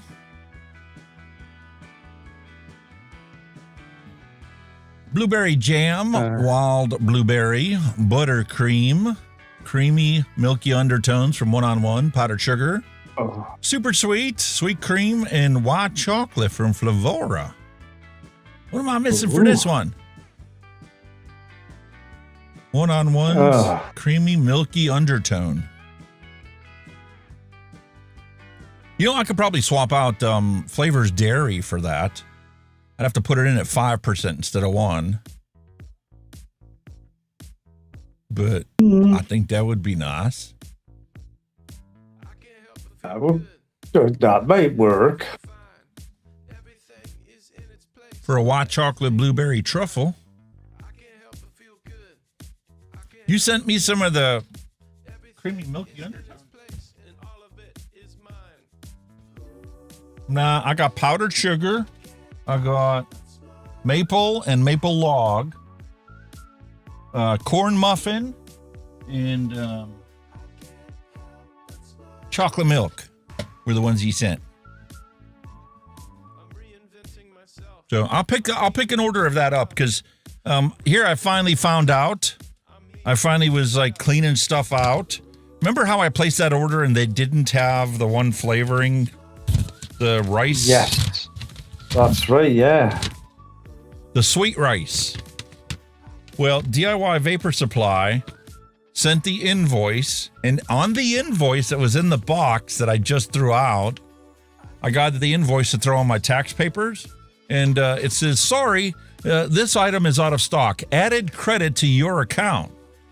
So, I got $10 on my account at their store. So give me an excuse to place an order, and I'll get this one-on-one creamy milky undertones, and a couple other things that are on my must-order list. Cool. There you go, then. Credited your account. But I did not know that, and they didn't reply back to me via email. It would have been nice of them to say, hey, if you would have checked your invoice, we thought you would have seen it. Yeah. You have a credit on your account for that $10 for the ingredient we were out of and couldn't send you. I'd have been like, okay, cool, thanks. Appreciate the communication. Yeah. It was my fault for not looking at the invoice when I got it. I'm sure a lot of people do that. They'll get their invoice and then they'll actually check the inventory to make sure it matches. I went with my email that I had from them on what they shipped. Yeah, Didn't have a sticker on it. To be honest, I didn't look at invoices myself. I just gone, yeah, see ya, chuck it. And to be honest with you, if I wasn't like using these as part of my write-off for the Hunky Vape business that never makes a freaking dime, always is in a hole, so it's a write-off on our taxes, I probably would have pitched that invoice that they sent back. Yeah. No, to get them in. I get it. I mean, if you're out of it, you're out of it. What are you going to do? Yeah. Quinton Combs. It depends on where you live. If you live in the UK, you're going to have to do Google food because I don't think Kenny knows too many flavoring places. Here in the States, okay. Bull City Flavors is my primary place I order from. I've ordered from DIY Vapor Supply, and the other place I've ordered from is in Canada. It's DIY E-Juice. I did have a couple bookmarked. Actually, if you bear with us, I'll have a quick look and I'll tell you.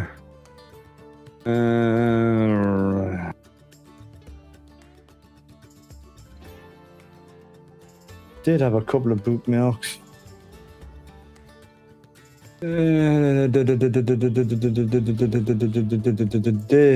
have a look.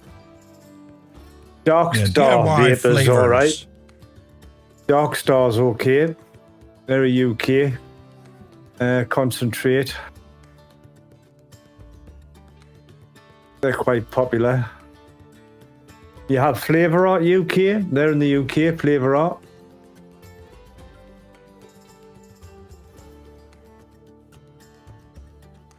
They're pretty good. Flavor Art. UK provider, shall we say? Not say a shop or anything, in case, you get wrong for mentioning certain places and links and descriptions and all that bullshit. That's another brand I've never ordered from. Jungle Flavors. Jungle Flavors, yeah. We have... Who else we got?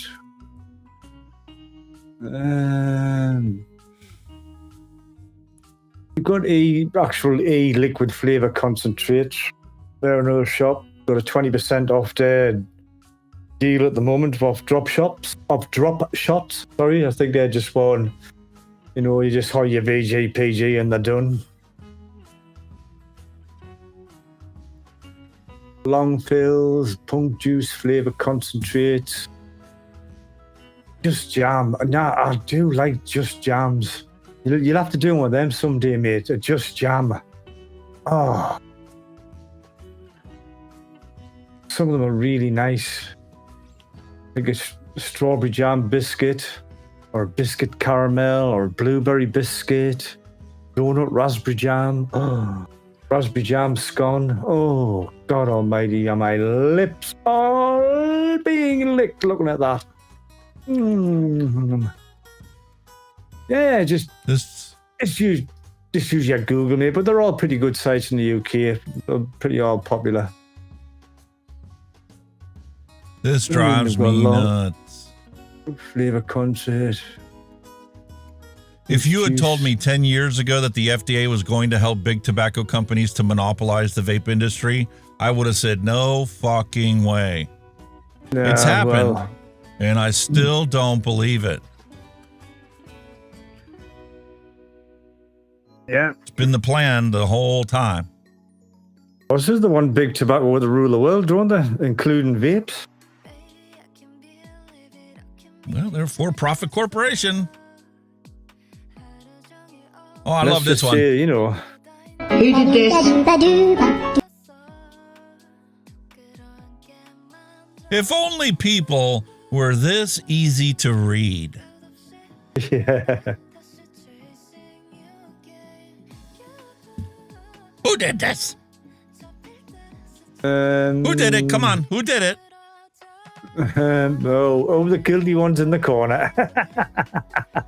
He's sitting there looking at Al saying it's him. It was him. Wasn't me. It wasn't me. He's hitting the corner and he's when it was him. I love it.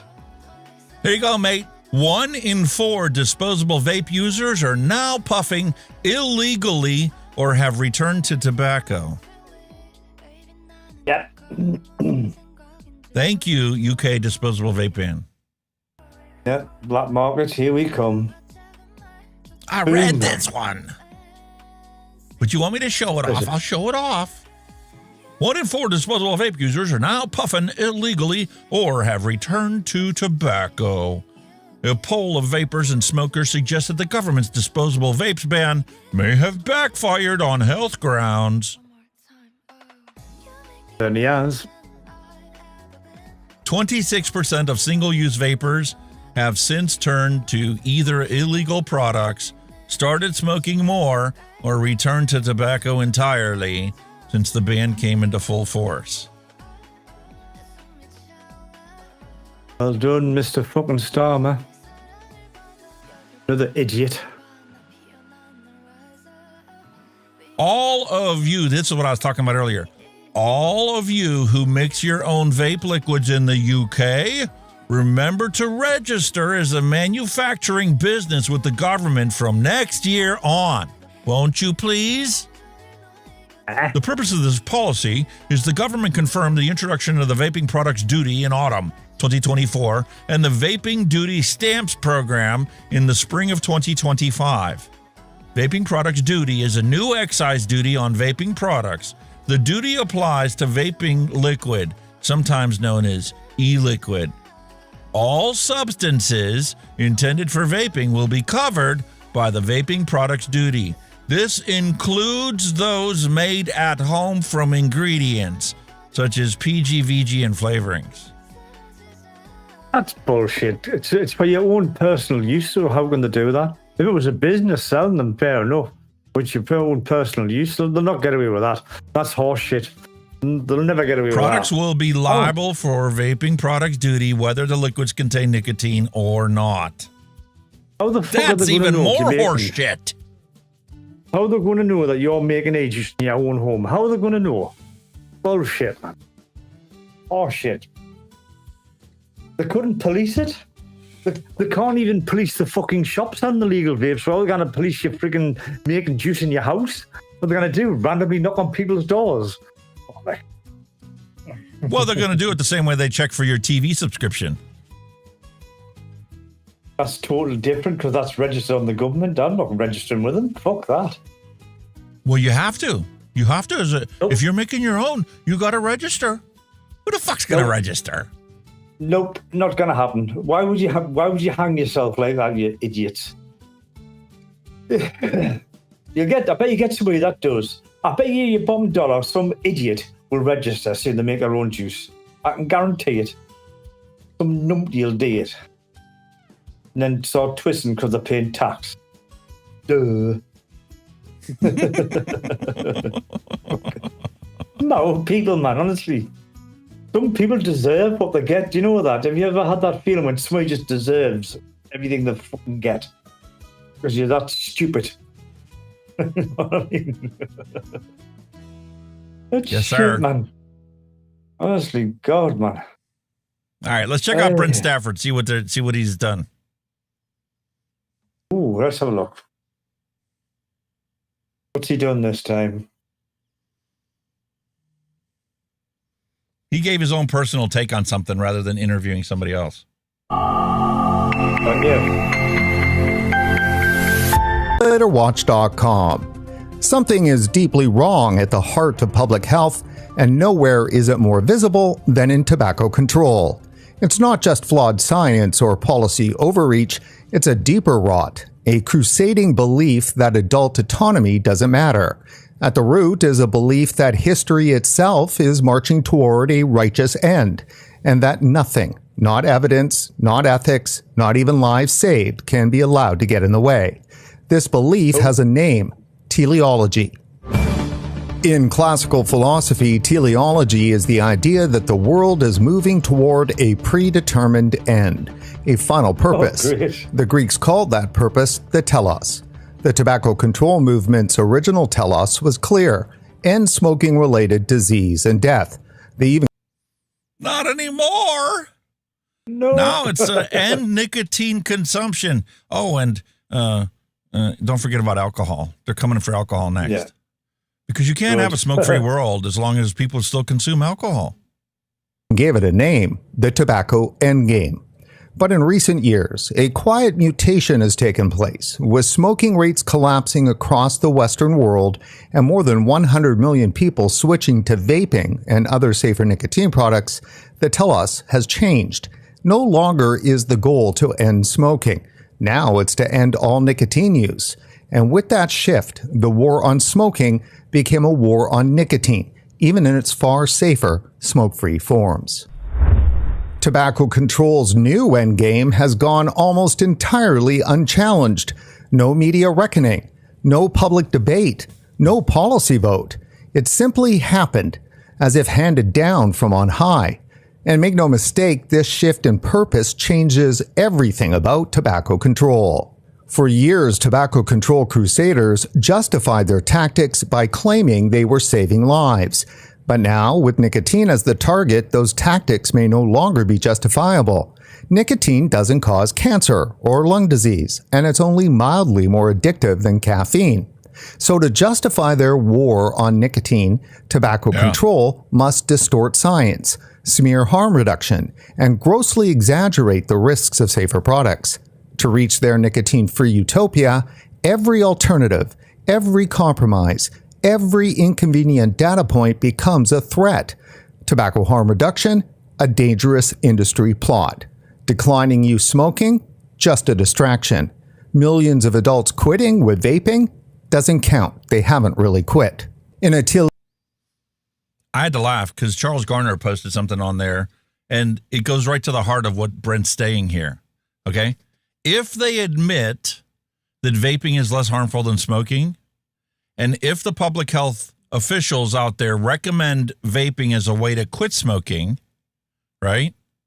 Anybody who chooses not to do that is acting unethically, because the whole premise behind medicine is to do no harm. And if you know that not telling somebody that vaping is better than smoking cigarettes causes them harm, you are violating your trust as a healthcare professional by not telling them every time you see them, why aren't you vaping? You should switch from smoking to vaping. This is it. When that day comes, the snowball is going to take off downhill and smoking will be done. It'll just be a hobby thing like record collecting. And they know it. That's why they have to obfuscate it and never accept the fact that somebody who's still vaping is an actual tobacco quitter. Because you never quit tobacco, because we need to make them both the same, even though they're not.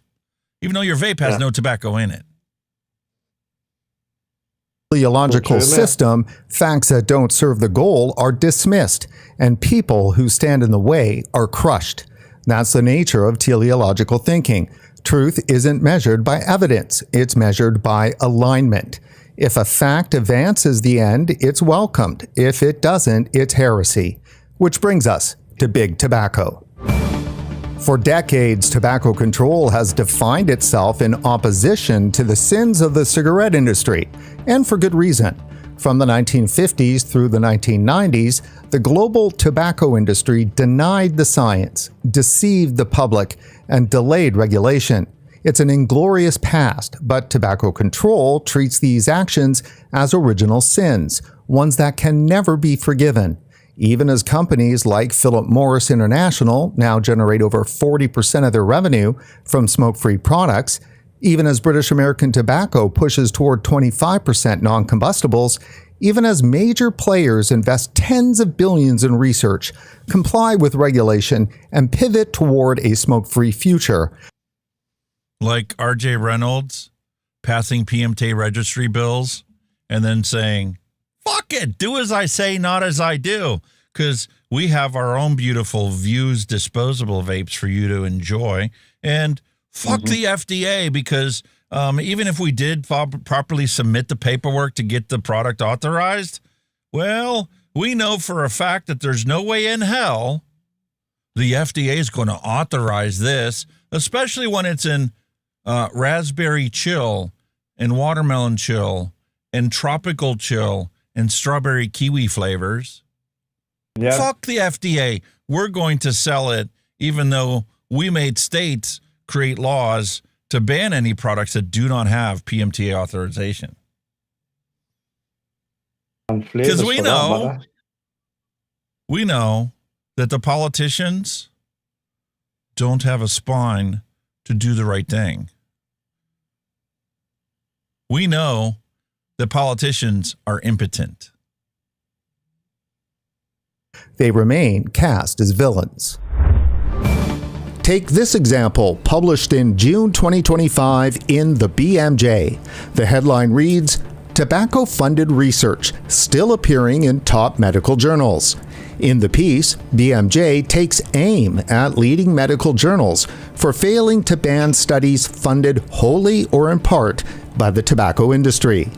Ruth Malone, professor of social and behavioral sciences at the University of California and former editor-in-chief of BMJ's Tobacco Control Journal, calls for the total disengagement from the industry across institutions, professional bodies, and scientific publications. Quote, "Anyone who understands the history, extent, and nature of the epidemic and the tobacco industry's strategic efforts to divide the public health community knows that industry money should be rejected." BMJ then announces an update to its own 2013 tobacco policy. Starting June 2025, not only will it continue to block tobacco-funded research, but it will also exclude any work authored by researchers with personal financial ties to the industry.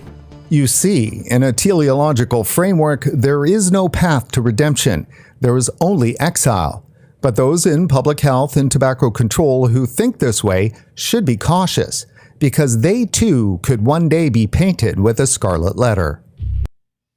Kind of like the fact that, anything that's funded by Bloomberg ideology should be rejected by governments when making policy. Yeah. Because regardless of what product you look at, you always have these outlandish claims of harm. But people have been using it for a decade or 2 decades, and there's no actualized harm like was predicted in the studies. Kind of like how vaping will lead to cigarette smoking. No. Bullshit. It's already been disproven. Yeah. Wow. Anyway. Go to regularwatch.com if you want to watch the rest of that one. Brent did a great job, actually giving his own personal interpretation of the situation that we live in time and time again. Oh, there's me mate, Mr. Kennedy. Your favorite. That vaping has dramatically risen among children, but cigarette smoke has gone down. We have maybe 1% of American kids, depending on the highest, 3%. Generally speaking, about 1% who smoke cigarettes, and the vapes are they don't burn tobacco, and nicotine itself does not cause cancer. There's no evidence that it's carcinogenic.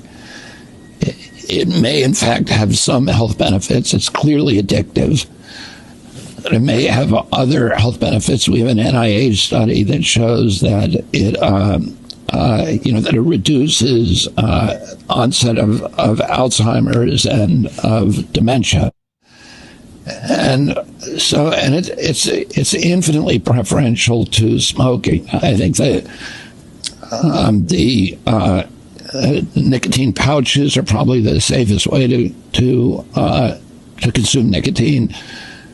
Vapes are second, but the thing that we really want to get away from is cigarettes, because the cost in our country just of cigarette smoke, the healthcare costs about $640 billion a year. What do you think? He told the truth. Children are Yeah, he's putting out them facts, but he's now, he's on Trump's cabinet. Why isn't he doing anything about it? He said he was going to fast track the vapes, but what vapes is he fast tracking? None. Doing jack shit. mean, when Big Tobacco has so much faith and confidence in the FDA that they're just going to flout and tout the law and just do their own fucking thing, I mean, what did you think was going to happen? Exactly. Grow a pair of balls and get something done. The Cochrane Library Living Review of Electronic Cigarettes to Quit Smoking now has over 90 studies with over 29,000 participants, indicating high certainty evidence that nicotine vapes help more people quit at 6 months than using nicotine replacement therapy products like patches, gums, lozenges, and sprays. It's stuff we all know, and yet they still deny it. It's not rocket science. Ain't. And when you tax things to oblivion, you create a tobacco tax war, because the black market will be happy to supply consumer demand when you make consumer demand illegal.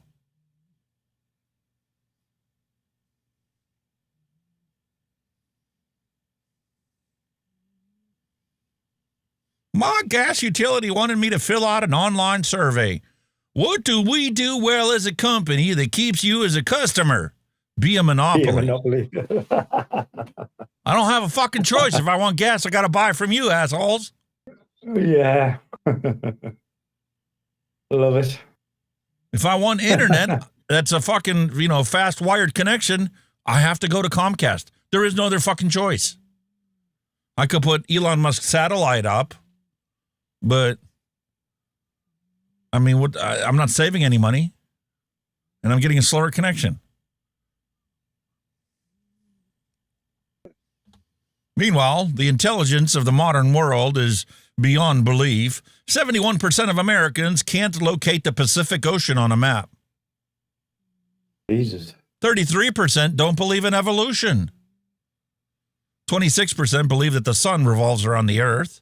40% don't know that Auschwitz was a concentration camp in Nazi Germany during World War II. 33% can't name a branch of government. 54% read below a 6th grade reading level. But by all means, we can eliminate the Department of Education. We don't need, minimum standards for people intelligence when they graduate grade school. Anthony Michael, hello and welcome. Or Mitchell, how do you pronounce that? Michael. Looks like Michael. Yeah. Wow, man. Bloody fantastic. That's so good. Oh. And they call it puppy love. And they call it puppy love. Oh. Oh. Oh, look at it. Don't give me your food. Oh, eat you your have food. it. No, you have it. No, I know. You have it. No. No. Take it back. They are. Oh, that's so cute. Oh my God, that's so cute. I'm blessed.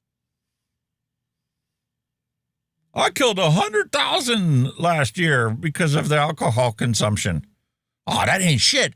Tobacco, big tobacco, combustion tobacco, I killed 480,000 last year. Cannabis, I like tacos. That's class. I ain't kill nobody. I like tacos. Nope. Yeah, snacks. Ice cream sandwiches. I might order a bed by mistake because it looks like an ice cream sandwich, but, that's the only damage caused by consumption of that. Wow. This is bloody fantastic. You want to be on your phone and ignore your child? Fuck you. Here's your phone. You want your phone? Keep your phone. There you go. Get the fucking lot. You're there. Carry on. That's brilliant. It's called disciplining your children. I've got some duct tape. I might do that with one of mine. Come here. Maybe you should duct tape your chargers to your desk. Yeah. News just in. According to Neil Pitts, Alex the dog was really saying I've had the food you've cooked before you eat it. Now back to your regularly scheduled content of Mixin and Chillin. I've tried your cooking before. I don't like it. Brilliant. This entire piece reads like a fog machine blowing thick clouds of narrative spin while conveniently ignoring the most critical data point of all. Youth smoking is rising in Australia for the first time in decades, and no one in this article, including Professor Becky Friedman, wants to fucking admit the truth. Yep. Tobacco con trolls, all of them. That's all they are. Meanwhile, this is why American car makers don't want you to know about China and only want you to think negatively about it. You ready? Check this out. This is a $45,000 Chinese Range Rover competitor. Now, if I press this button, watch this. Whoa. How cool is that? Don't even have to get into the car. Now, if I press this button, have you ever wanted to have a meeting in a car?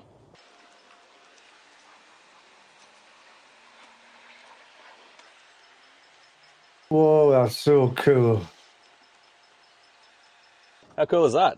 Basically got a portable luxury meeting room. Now, what do you need in a meeting room? You need a screen. So I come to here, press this button, and this button, and look up here. You get a 30-inch 6K drop-down display. That's cool. Same as the 30-inch 6K display in the front. Heavily inspired by the Range Rover. I think it looks incredible. That is so cool. I mean, I'm not a fan of electric cars, but I would have some of that, like. The technology that they're empowering their people with over there is leaps and bounds beyond what we can even imagine, let alone actually go out and buy. This is like China and Japan. I mean, Japan's very well advanced in technology as well. Tokyo and all that stuff. Meanwhile, what Big Tobacco's doing is working because shares of PMI and Altria Group declined after the FDA authorized Juul products. PMI fell 2.6%, while Altria dropped 2.3%. Because they're no longer a part of Juul. And the following week, they doubled that because the PMTA registry bills were announced in 3 states. Oh, hello, Mallory. Nice to see you. Was helping friends in Milwaukee cleaning out their basement after 14 inches of rain. Oh, poor Millis. Oh, and there we go. Sensible argument on that level. Okay, let me go into Chrome and let me change this so you can hear it. I like to remind Simon Chapman of what he said. Yeah, there's not a lot of research that's been done on the effects of these yet either. Do we know if there is anything harmful inside them in terms of the vapor? Look, if you compare a cigarette and you compare one of those things, there's no contest. These are a lot less dangerous. Yeah. There's no sensible argument on that level. Yeah. There's not a lot of research that's been done on... Uh-huh. Yeah, you fucking bullshitting twat. This is our goal and why we do this. Oh, is that was loud? loud. That was loud for Damn. both of us. This is why we do this.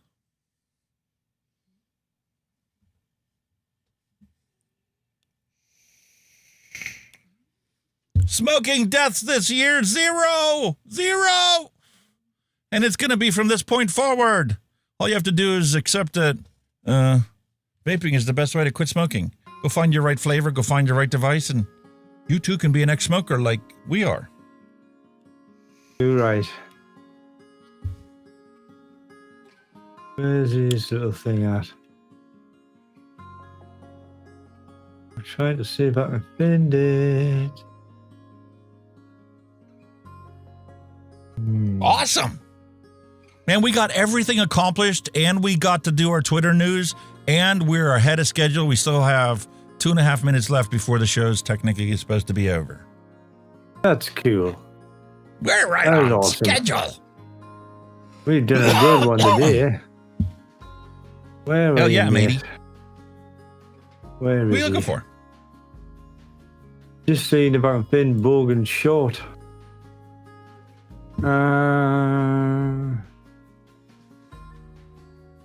There it is.